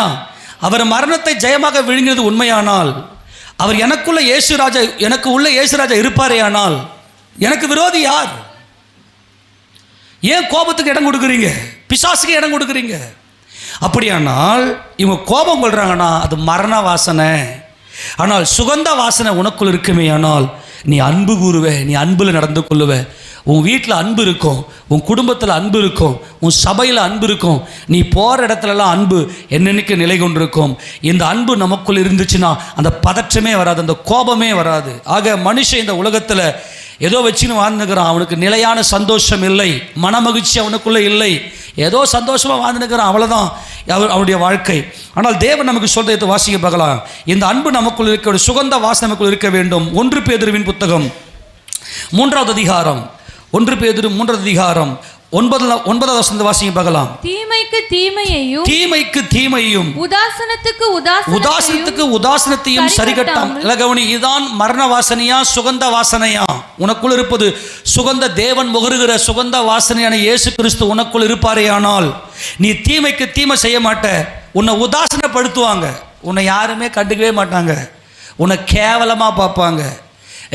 நீ எப்படின்னா பார்த்துக்கப்பா, உனக்குள்ள இயேசு கிறிஸ்து இல்லை, ஆனால் எனக்குள்ள இயேசு கிறிஸ்து இருக்கிறார். நான் உன்னை நீ என்ன உதாசீனப்படுத்தினா, உதாசீனத்துக்கு நான் நான் உன்னை படுத்த மாட்டேன்.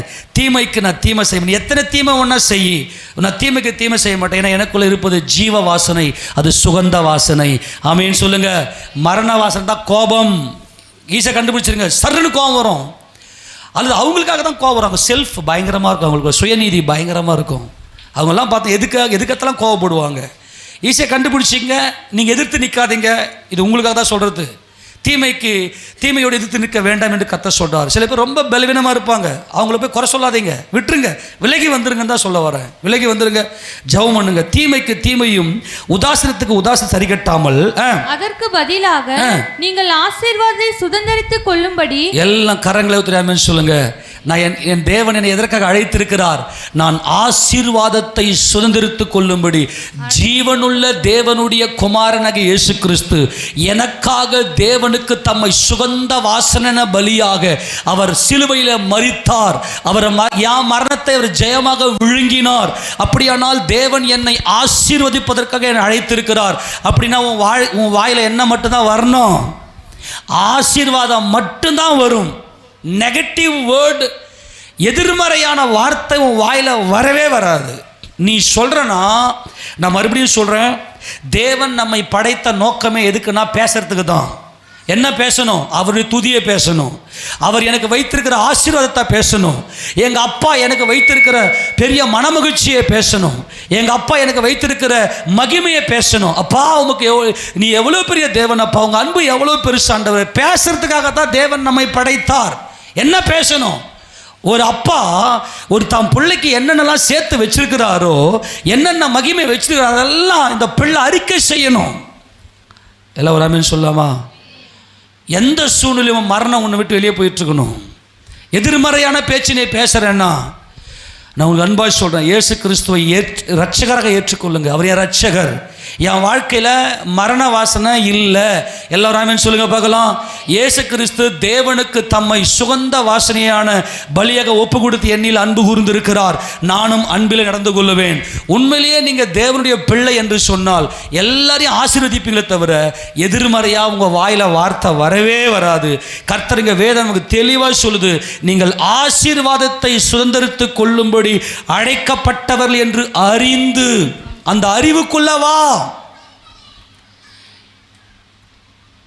வெளியே தான் புலம்பன, ஒரே புலம்பல் கூட. உள்ள வந்து உனக்கு தேவன் வைத்திருக்கிற ஆசீர்வாதத்தை இயேசு கிறிஸ்துவின் நாமத்தில் சுதந்திரித்துக்கொள். உனக்கு விரோதமாக இருக்கக்கூடிய எல்லா எதிர்மறையான காரியங்களை கடிந்து கொள்ளுங்க. யார்கிட்ட சொல்லாதீங்க. அதை சொன்னீங்கன்னா எதிர்மறையான காரியங்கள் உள்ள போச்சுன்னா அப்படியே பத்திக்கும், மனசுக்குள்ள ஒரு திடுதிடுப்பு ஆகிடும், ஒரு திடுக்கு ஏற்படும். நான் அதுதான் சொல்கிறேன், துர்க்காரியங்களை சொல்கிறதுக்கு ரொம்ப யோசிங்க. சில பேர் வந்து துர்க்காரியங்களை சொல்கிறதுக்கு ஓடுவாங்க. நான் போய் சொல்கிறேன், நான் தான் முதல்ல பார்த்தேன், நான் போய் முதல்ல சொல்கிறேன். ஐயோ, அதை விட ஒரு கொடுமை வேறு எதுவும். உங்களுக்கு அன்பாய் சொல்கிறேன், எங்கேயோ உதாரணத்துக்கு ஒரு குழந்தை அப்படி போகும்போது கீழே வந்து அடிபட்டு வாயில் ரத்தம் வருது, அங்கே யாருமே இல்லை, நீங்கள் தான் இருக்குன்னு வச்சுது. ஓடி போய் எங்கள் அம்மா கிட்ட உங்கள் குழந்தைக்கு வாயில் ரத்தம் வருதுன்னு சொன்னீங்கன்னா என்ன அவங்க சொல்லுங்க பார்க்கலாம். அந்த அம்மாவுடைய மனசு எப்படி பதறும். அப்படிப்பட்ட துர்க்காரியத்தெல்லாம் பரப்பாதீங்க. சில பேருக்கு இந்த துர்க்காரியத்தை பரப்புறதுக்கு அவ்வளோ இன்ட்ரெஸ்டாக இருப்பாங்க. நீங்கள் ஆசீர்வதிப்பதற்காக, ஆசீர்வாதத்தை சுதந்திரிப்பதற்கு அழைக்கப்பட்டிருக்கிறீர்கள். இதை நீங்கள் அறிந்திருப்பது உண்மையானால், இயேசு கிறிஸ்து எனக்குள் இருக்கிறார், நான் ரட்சிக்கப்பட்டிருக்கிறேன், நான் மீட்கப்பட்டிருக்கிறேன், என் வாழ்க்கையில் மரணம் இல்லை, என் வாழ்க்கையில மரணம் விழுங்கப்பட்டாயிற்று. இல்லை, விழுங்கப்பட்டுச்சுன்னா இல்லப்பா, மரணம் இல்லப்பா என் வாழ்க்கையில். ஆமேனா? எல்லாம் சொல்லுங்கப்பா, ஆமேன்னு சொல்லுங்கப்பா. என் வாழ்க்கையில் என்ன இல்லை? மரணம் இல்லை, கண்ணீர் இல்லை. என் வாழ்க்கையில் கண்ணீர் இல்லை. நான் ஆசீர்வதிக்கிறதுக்காக வந்திருக்கிறேன், ஆசீர்வாதத்தை பெறுவதற்காக வந்திருக்கிறேன். நான் என் சகோதரனை ஆசீர்வதிப்பனை தவிர சபிப்பது இல்லை. உங்கள் வாயிலிருந்து கெட்ட வார்த்தை புறப்படவே கூடாது. எது கெட்ட வார்த்தை? ஆசீர்வாதமாக இல்லாத வார்த்தை அத்தனையுமே கெட்ட வார்த்தை. ஆசீர்வாதமான வார்த்தை இல்லாமல் எந்த வார்த்தை உங்கள் வாயில் வந்தாலும் அது எல்லாமே கெட்ட வார்த்தையே. மறுபடியும் இந்த 9ஆம் வசனத்தில் சேர்ந்து வாசி, திருமணம் எடுக்கலாமா? தீமைக்கு தீமையும் உதாசீனத்துக்கு உதாசீனத்தையும் சரி கட்டாமல் அதற்கு பதிலாக நீங்கள் ஆசீர்வாதத்தை சுதந்திரத்துக் கொள்ளும்படி அழைக்கப்பட்டவள் என்று அறிந்து ஆசீர்வதியுங்கள். என்ன பண்ணணும்? நீ நல்லா இருப்ப, நீ நல்லா எக்ஸாம்ல பாஸ் பண்ணிடுவ, ஒன்றும் பிரச்சனை இல்லை, நீ நல்லா இருப்ப, கர்த்தர் உன் கூட இருக்கிற. இதை சொல்றதுல என்ன பெரிய இது வந்திருப்பது? இல்லைங்க, நான் உண்மையை தானே சொல்லி ஆகணும். என்ன உண்மையை சொல்ற? நீ சொன்னா உன் வாயில உனக்குள்ள சுகந்த வாசனையான இயேசு கிறிஸ்து இருப்பது உண்மையானால் இந்த சுகந்த வாசனையை அனுப்பி விடுங்க. ப்ளீஸ் தயவுசெய்து ஊழியம் செய்யுங்க. என்ன ஊழியம்? தேவன் தம்முடைய குமாரனை அனுப்பியிருக்கிறார். எந்த இடத்திலுமே எதிர்மறையாய் பேச, மரண வாசனையை இனிமே நான் வீச மாட்டேன். ஒரு ஆமேன் சொல்லுங்க. உனக்குள்ள மரண வாசனை வரக்கூடாது. ஆமேனா? உன் சகோதரன், உன் பக்கத்தில் இருக்கிற உன் சகோதரனுக்கு ஜீவ வாசனை போய் அவன் ஒண்ணுமே இல்லைன்னு சந்தோஷத்தை துள்ளி குதிச்சு ஓடணும். அவன் ஆசீர்வதிப்பதற்காக அழைக்கப்பட்டிருக்கிறீர்கள். உன் கண்ணீர் துடைக்கப்பட்டிருக்கிறது. உன் சகோதர கண்ணீர் துடை. ஆசீர்வதி. எதிர்மறையாய் பேசாத. கோபம் கொள்ற அந்த இடத்துல மட்டும் நிற்காதீங்க, ஓடி வந்துருங்க. அது அப்படியே உங்க மனசுக்குள்ள வந்துட்டு எங்க பார்த்தாலும் கோவப்படுற மாதிரி வந்து நிற்கும். உங்க வீட்டுக்குள்ள இப்படி எரிச்சல் இருந்தா இயேசுராஜா நாமத்தில் இன்றோடு இந்த எரிச்சல் நாவி வெளியேறுவது மரணத்தின் ஆவி. இது ஆமென் சொல்லுங்க. இது என்ன ஆவி? இது எரிச்சலின் ஆவி, குற்றப்படுத்துகிற ஆவி. குற்றப்படுத்தினே இருக்கும். இரவும் பகலும் தன் சகோதரன் மேல குற்றப்படுத்துகிறவன் தாழ தள்ளப்பட்டு போனான். ஆமேனா? அவன் வேலையே குற்றப்படுத்துறது தான். தேவனுக்கு தெரியாத அவன் குற்றம்லாம். நான் சொல்றது கவனிங்களா? நம்ம செய்கிற எல்லாமே தேவனுக்கு தெரியுமா தெரியாதா? அதையும் அறிக்கை பண்ற. அவன் நிர்வாணத்தை ஏன் எடுத்து காட்டுற? யான் நிர்வாணத்தை நான் அறிவது தான் கிறிஸ்தவம். நான் சொல்றதெல்லாம் புரிஞ்சுக்கணும். யான் நிர்வாணத்தை நான் அறிவது தான் கிறிஸ்தவம். இன்னொருத்தருடைய நிர்வாணத்தை எடுத்து காட்டுறது அல்ல.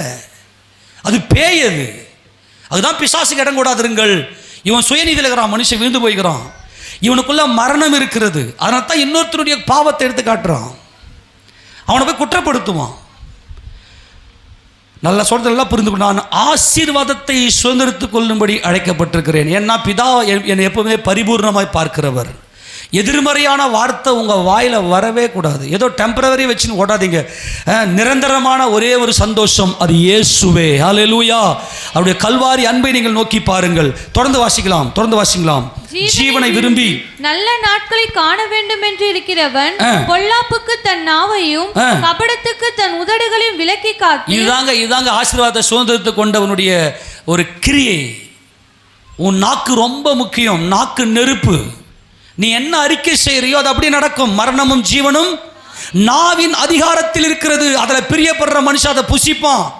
உனக்கு ஏதோ ஒரு வியாதி இருக்குன்னு, இயேசுவின் நாமத்தில் வியாதி இல்லைன்னு சொல்லு. அவள் தான் சொல்கிறேன், இல்லை இயேசுவின் நாமத்தில் அங்கே அவரை கொண்டு வா. எனக்கு வியாதி, எனக்கு தோல்வி, நான் இந்த தோற்றுருவேன், எனக்கு பயமாக இருக்குது, தோற்றுருவேன்னு பயமாக இருக்குது. அப்படி இல்லை, இயேசுவின் நாமத்தில் ஜெயம் எடுப்பேன்.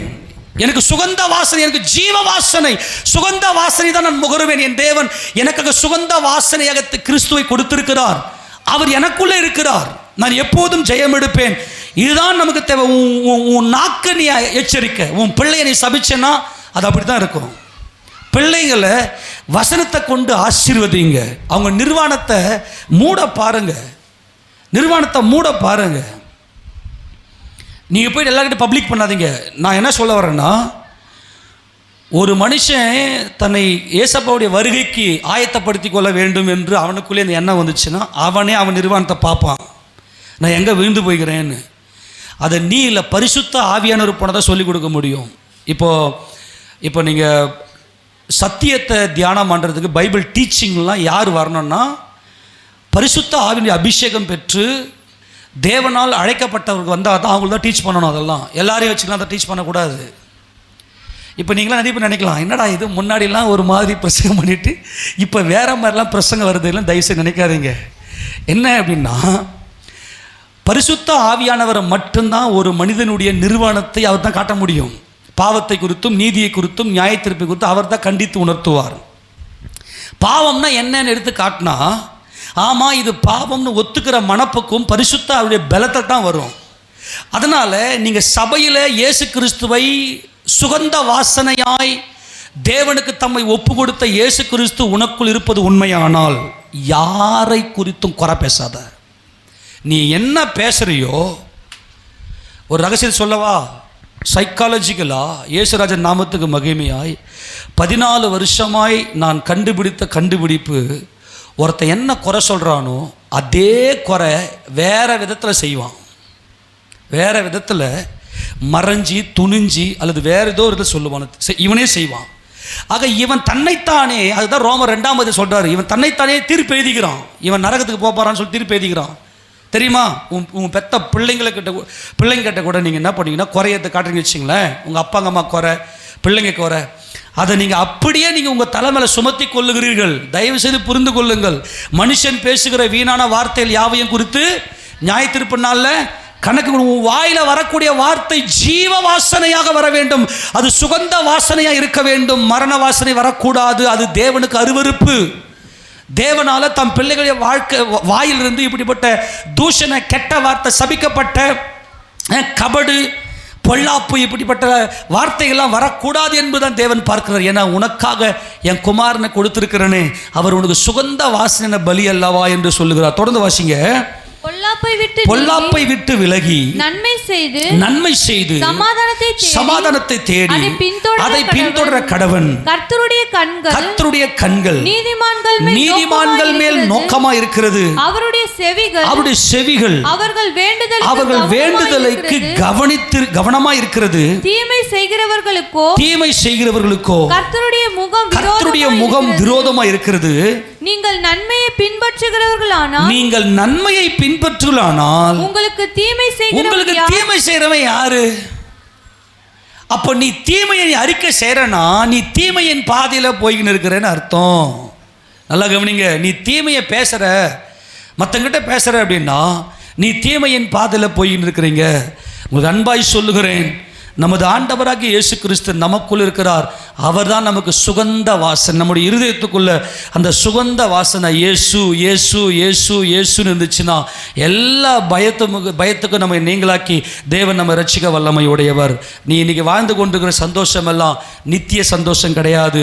இயேசு கிறிஸ்து மட்டுமே நமக்கு நித்திய சந்தோஷமாக இருக்கிறார். அவரை மட்டுமே உங்கள் இருதயத்தில் பதித்து கொள்ளுங்க, தரித்து கொள்ளுங்க. பழைய மனுஷனை கலைந்து போட்டுருங்க. அவர் நம்முடைய இதயத்துக்குள்ளே வருவார். என்னால் உனக்கு கண்ணீர் கிடையாது, உனக்கு வேதனை இல்லை. ஏன்னா இயேசு கிறிஸ்து மரணத்தை ஜெயமாக விழுங்கிவிட்டார். கெட்டு போனது கெட்டு போச்சு, என் வாழ்க்கையில் இது கெட்டு போச்சு, என் பிள்ளைங்க கெட்டு போயிட்டாங்க அப்படின்னா தயவு செய்து உங்கள் வாயில் அறிக்கை செய்யாதீங்க. ஏசப்பாவுக்கு முன்னாடி கொண்டு போவாங்க. அப்பா, இந்த இடத்துல நான் கெட்டு போயிருக்கிறேன், எனக்கு ஜீவனை கொடுங்கப்பான்னு வந்து நில்லுங்க. உங்கள் கண்ணீரை கர்த்தர் களிப்பாய் மாற்ற வல்லமை உடையவர். ஆமீன் சொல்லாமா? அதனால் தேவன் நமக்கு நல்லவரும் போதுமானவருமாக இருக்கிறார். அவருடைய இரக்கங்களுக்கு முடிவில்லை. கடைசியாக ஒரே ஒரு சம்பவத்தை மாத்திரம் சொல்லிட்டு நான் முடிக்க விரும்புகிறேன். மனுஷன் எப்படி வாரான் நம்ம பார்த்தோம். ஏதோ இருந்தால் போதும், சந்தோஷமாக இருந்தால் போதும். அவன் மனதில் என்ன இல்லை? மகிழ்ச்சி இல்லை. சுகந்த வாசனையாகிய இயேசு கிறிஸ்து ரட்சகர் என்கின்ற அந்த உணர்வு இல்லை. இதை மனுஷன் என்ன பண்ணுறான்னா, அப்பப்போ இவன் பயத்தை, இவனுடைய கண்ணீரை, இவனுடைய திகிலை அவன் வெளிப்படுத்தக்கூடியவனாக இருக்கிறான். இப்போ உதாரணத்துக்கு இயேசுராஜா என்ன செய்கிறார்னா, ஊழியம் செய்த நாட்களில் அவர் என்ன செய்கிறார்னா, தம்முடைய சீஷர்களோடு கூட கலிலேயா கடலில் அவர் பிரயாணம் போகிறார். அப்படி போகும்போது நல்ல நடுக்கடலில் போகும்போது திடீரென்று சுழற் காற்று அடித்து, இந்த சுழற் காற்றினாலே படகெல்லாம் கவிழ்ந்து அமிழ்ந்து போகத்தக்கதாய் அந்த அளவுக்கு சுழல் காற்று இருந்துச்சு. சீஷர்கள் என்ன பண்ணுறாங்கன்னா, ஓடி போயிட்டு, ஐயரே ஐயரே எழுந்துரும் நாங்கள் மடிந்து போகிறோமே அப்படின்னு சொன்னாங்க. எல்லாம் கவனிங்களேன், என்ன சொன்னாங்க? இப்பெல்லாம் புரிஞ்சுங்க. இப்போ இவங்களுக்குள்ள என்ன வந்துருச்சுன்னா, பயம் வந்துருச்சு. என்ன பயம்? இவங்க மீன் பிடிக்கிறவங்க, கலிலேயா கடலே கதியாக கடந்தவங்க, இந்த மீன் பிடிக்கிறது தான் அவங்க தொழிலே இருக்குது. ஆனால் தைரியமாக இவங்க போய் மீன் பிடிக்கிறாங்க. நல்லா கொஞ்சம் சந்தோஷத்துக்கும் மகிழ்ச்சிக்கும் வித்தியாசம் தெரியணும். ஏதோ எங்களுக்கு அற்ப சந்தோஷம், அற்ப தைரியம், அதில் போயிட்டு என்ன பண்ணுறாங்க? மீன் பிடிக்கிறாங்க. ஆனால் மரணத்தை ஜெயமாக விழுங்கின, தேவனுக்கு தம்மை சுகந்த வாசனையான பலியாக ஒப்பு கொடுத்த கர்த்தர் அங்கே தூங்கி கொண்டிருக்கிறார். அவர் அமைதியாக இருக்கிறார். ஏன்னா அவர் பரிசுத்தர். நல்லா கவனிச்சுக்கணும். ஏன் இன்னைக்கு பயம் வருது? நீ சர்ச்சில் தான் இருக்கிற, ஏன் இன்னைக்கு வாழ்க்கையில் கண்ணீர், ஏன் பதற்றம் என்றால் அற்ப விசுவாசம். ஏதோ டெம்பரரி, நானும் ஏதோ சும்மா வரேன். அவங்க என்ன சொல்றாங்கன்னா, ஆண்டவரே நாங்கள் மடிந்து போகிறோமே. அந்த வார்த்தையை கேட்டதுமே இயேசு ராஜாவால் தாங்கிக் கொள்ள முடியவில்லை, உடனே கடிந்து கொண்டார். ஏன்டா உன் வாயில் இந்த வார்த்தை பேசுகிற? நான் யாருன்னு தெரியலையா உனக்கு? அப்போ இவ்வளோ காலமாக நீ கப்பலில் மீன் பிடிச்சின்னு இருந்தியா? அப்போல்லாம் என்னப்பா அதெல்லாம்? அதான் நான் கேட்குறேன். நீ போய்கிட்டே இருந்த, திடீர்னு ஒரு பாம்பு எங்கேயோ போச்சு. இல்லைங்க, அது என் கால் மேல் தான் போச்சுன்னு. ஆமேனா இல்லையா? நீ நேற்றுக்கு போய் பிளட் டெஸ்ட் பண்ணு, இதை பண்ணு, அதை பண்ணு. நிறைய பேருக்கு இன்றைக்கி ஏதோ அது ஒரு நல்ல ஒரு பழமை சொன்னது, நிதானத்தில் ஏதோ நிதானத்தில். இப்போ சில பேருக்கு பார்த்தா கண்ணு தெரியாது, ஆனால் நிதானத்தில் நடப்பாங்க. இங்கே பல்ல இருக்கும், இங்கே மேடு இருக்கும். அந்த மாதிரி தான் இன்றைக்கி நிதானத்தில் போய்ங்குது வாழ்க்கை. இன்றைக்கி தயவு செய்து சொல்கிறேன், நீங்கள் அப்படி இப்போ அந்த வசந்தம் மட்டும் வாசித்து முடிக்கலாம். மத்திய சுவிசேஷ புத்தகம் 9வது அதிகாரத்தில், மத்திய சுவிசேஷ புத்தகம் 9வது அதிகாரத்தில் இந்த சம்பவத்தை வாசிக்க. 8ஆம் அதிகாரத்தில் எங்கிருந்து வாசிக்கும் தெரியுமா? 23 வாசிப்பாகலாம். அவர் படவில் ஏறின போது அவருடைய சீஷர்கள் அவருக்கு பின் சென்று ஏறினார்கள். அப்பொழுது படவு அலைகளினால் மூடப்படத்தக்கதாய் கடலில் பெருங்காற்று உண்டாயிற்று. அவரோ நித்திரையாய் இருந்தார். சரி, கவனிங்க, கற்பனை பண்ணுங்க. இப்போ இங்கே மார்க்குல சொல்லியிருப்பாரு, இது சுழல் காற்றுன்னு. இந்த சுழன்று காற்று அடிக்குது, நல்லா சுழன்று அடிக்குது. மரணத்தை ஜெயமாக விழுங்கினவர், அவர் உலக தோற்றத்துக்கு முடிய மரணத்தை ஜெயமாக விழுங்கிட்டார். ஆமென் சொல்லுங்க பார்க்கலாம். இந்த ரகசியம் நமக்கு தெரியும். ஜீவன், சுகந்த வாசனை, பரிசுத்த பலி இங்கே படுத்து கொண்டிருக்கிறார், பக்கத்தில் தான் இருக்கிறார். கடல் இங்கே காற்று அடிக்குது, சூறாவளி அடிக்குது, சுழன்று அடிக்குது. அந்த படகு கவிழ்ந்து போகத்தக்கதாய், உன் படகு கவிழ்ந்து போற மாதிரி இருக்கலாம். அன்பாய் சொல்லுகிறேன், இயேசு உனக்குள்ள இருக்கிறார் என்பதை நீ தயவு செய்து மறந்து விட வேண்டாம். நல்ல வார்த்தை அறிக்கை பண்ணு இயேசுவின் நாமத்தில். தொடர்ந்து வாசிக்கலாம். அவரோ எப்படி இருந்தாராம்? சரி, இப்போ அந்த படகு கவிழ்ந்து போச்சுன்னா இயேசு ராஜா என்ன பண்ணுவார்? இப்போ கடல்ல அவரும் கவிழ்ந்து போயிட்டு அவர் இப்போ மனுஷனாக இருக்கிறாரு. இப்போ என்ன இருக்கும்? அவர் செத்துருவாரா? நல்லா கவனிக்கணும். அவர் தேவனுக்கு சுகந்த வாசனையாய் கல்வாரி சிலுவையில், பலிபீடத்தில், சிலுவை என்கிற பலிபீடத்தில் ஜீவ பலியாய், தேவ ஆட்டுக்குட்டியாய் சிலுவையில் மரிக்க வேண்டும் என்கின்ற சத்தியத்தை இவர்கள் அறியாதவர்களாக இருந்தபடியினால தான் இவர்களுக்கு இவ்வளோ பிரச்சனை. இயேசு கிறிஸ்து ஏன் சிலுவையில் மரிக்க வேண்டும்? நல்ல பல கேள்விகளை கேட்டு நீங்களே அதுக்கு பதிலை தேடுங்க. பரிசுத்தாவினர் பதில் கொடுப்பார். அவர் நல்லா கவனிங்க, அவர் தூங்கிருக்கிறார். இப்போ இயேசு ராஜாவுக்குள்ள மன மகிழ்ச்சி இருக்கிறது, ஆனால் இவங்களுக்குள்ள சந்தோஷம். ஏதோ இன்னைக்கு மீன் பிடிச்சி ஏதோ பழப்பணத்தினா போதும், இன்னைக்கு எல்லாரும் அப்படி தான் போயினுக்கிறோம். ஆனால் இயேசு ராஜா தேவனுடைய குமாரன், அவருக்கு மனதில் மன மகிழ்ச்சி, நல்லா தூங்குறாரு. அவர் இருக்கிறாரு, ஒன்றும் நடக்காதுன்னு உங்களுக்கு தெரியல. இயேசு கிறிஸ்து என் படகில் இருக்கிறார். எனக்குள்ள சுகந்த வாசனை வீசிக்கொண்டிருக்குமேனால் மரணம் என்னை தொட முடியாது. ஆமேனா? துக்கம் என்னை தொட முடியாது, துக்கம் என்னை தொடாது, துயரம் என்னை தொடாது என்கின்ற விசுவாசம் இல்லை. அப்போது அவருடைய சீஷர்கள் அவரை எழுப்பி ஆண்டவரே எங்களை ரட்சியும், மடிந்து போகிறோம் என்றார்கள். நான் என்ன சொல்றேன் தெரியுமா? அந்த நேரத்தில் கூட இவர் கர்த்தர்னு தெரிஞ்சிருக்கு, அவங்களுக்கு சீஷர்களுக்கு தெரிஞ்சிருக்கு. நாங்க சாகிறோம் ஆண்டவரே, இப்போ எங்களா கூட சேர்ந்து நீங்களும் சாக போறீங்கன்றத சொல்லாம விட்டு அதுக்காக கர்த்தருக்கு ஸ்தோத்திரம். ஆமேனா? இவங்க எந்த மீனிங்ல சொல்றாங்க? ஆண்டவரே நாங்கள் மடிந்து போகிறோமே, நீங்க கடவுள். நான் வந்ததே உனக்கு தாண்டா. ஆமேன்னு சொல்லுங்க பார்க்கலாம். அது தெரியல, நாங்கள் மட்டும் சாகுறோமே ஆண்டவரே, நீங்கள் மட்டும் பார்த்துக்கிட்டு இருக்கிறீங்களே. அந்த சுகந்த வாசனையான ஜீவ பலியை உங்கள் இருதயத்தை தரித்து கொள்ளுங்கள். நாங்கள் சாகுறோமே அப்படின்னு நெகட்டிவ் வேர்டு பேசினாங்க. இதுதான் இயேசு ராஜாவால் தாங்கிக் கொள்ள முடியாத ஒரு வார்த்தை. உடனே அவர் எழுந்து, அதற்கு அவர், அற்ப விசுவாசிகளே ஏன் பயப்படுகிறீர்கள் என்று சொல்லி எழுந்து காற்றையும் கடலையும் அதட்டினார். உடனே மிகுந்த அமைதல் உண்டாயிற்று. எல்லாரும் சொல்லுங்க. அவர் முதல்ல எந்த கடலை அதட்டினாரு? எந்த கடல்? இவங்க மனதில் இருந்த அந்த பதற்றம், அந்த அந்த அலைகள் இங்கே அடிக்குது. இவங்க மனசுக்குள்ள அப்படியே பதற்றம். விசுவாசிக்கிறவன் பதறான். இதோ பரிசுக்கப்பட்ட கல், இது பரிசுத்த கல், இது விலையேற பெற்ற கல், இது திட அஸ்திபாரம் உள்ள கல், இது நான் சீயோனிலே வைத்திருக்கிறேன். இந்த கல்லின் மேலே விசுவாசமாக இருக்கிறவன் பதறான். அப்போ இயேசு ராஜா எதுக்காக இந்த பூமிக்கு வந்தார் என்றால், உன் மரணத்தை அவர் விழுங்கி விட்டார். நீ ஏன் பயப்படுற? என்னுடைய படகு மூழ்கிடுமோ? அற்ப விசுவாசி, முதல்ல ஸ்டாப் பண்றா. நீ முதல்ல வாயை மூடுங்கடா, நல்ல வார்த்தை அறிக்கை பண்ணுங்கடா.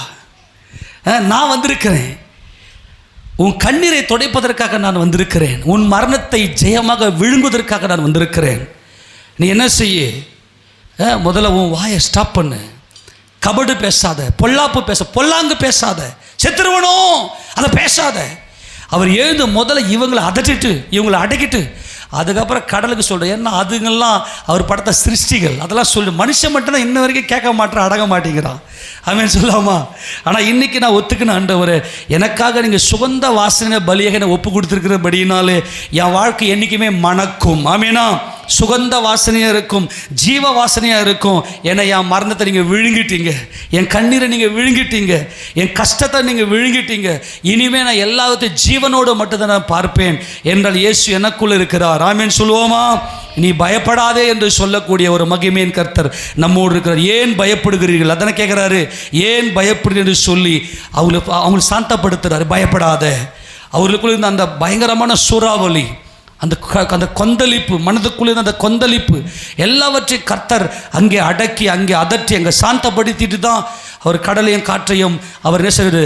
சாந்தப்படுத்துகிறார். அமைதிப்பட மிகுந்த அமைதல் உண்டாயிற்று. அந்த இடத்துல பார்த்தீங்கன்னாக்கா அவர் அதட்டின உடனே அங்கே மிகுந்த அமைதல் உண்டாயிற்று. காற்றும் கடலையும் அவர் அதட்டி விட்டு அப்படியே சாந்தம், அது இல்லாமலே போயிடுச்சு. அந்த சம்பவத்தை விழுங்கிட்டார்.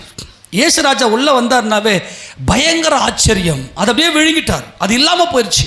இதுதான் ஒரே ஒரு சம்பவம். இதை மட்டும் எல்லாம் மைண்டில் வைத்துக்கொள்ளுங்க. அவர் உள்ளே வந்தாவே அதிசயம். யாரெல்லாம் இயேசு கிறிஸ்துவை தங்கள் சொந்த இரட்சகராக ஏற்றுக்கொண்டிருக்கிறார்களோ அவருடைய வாழ்க்கை அதிசயம். என்ன? அது சூப்பர் நேச்சுரல். மனிதனுடைய வாழ்க்கை கெட்டு போயிடுச்சுன்னா அது மறுபடியும் மாறாது, அதை மறுபடியும் புதுப்பிக்க முடியாது. அது அந்த கெடுதலை விழுங்கணும். அது யாருடைய வாழ்க்கை?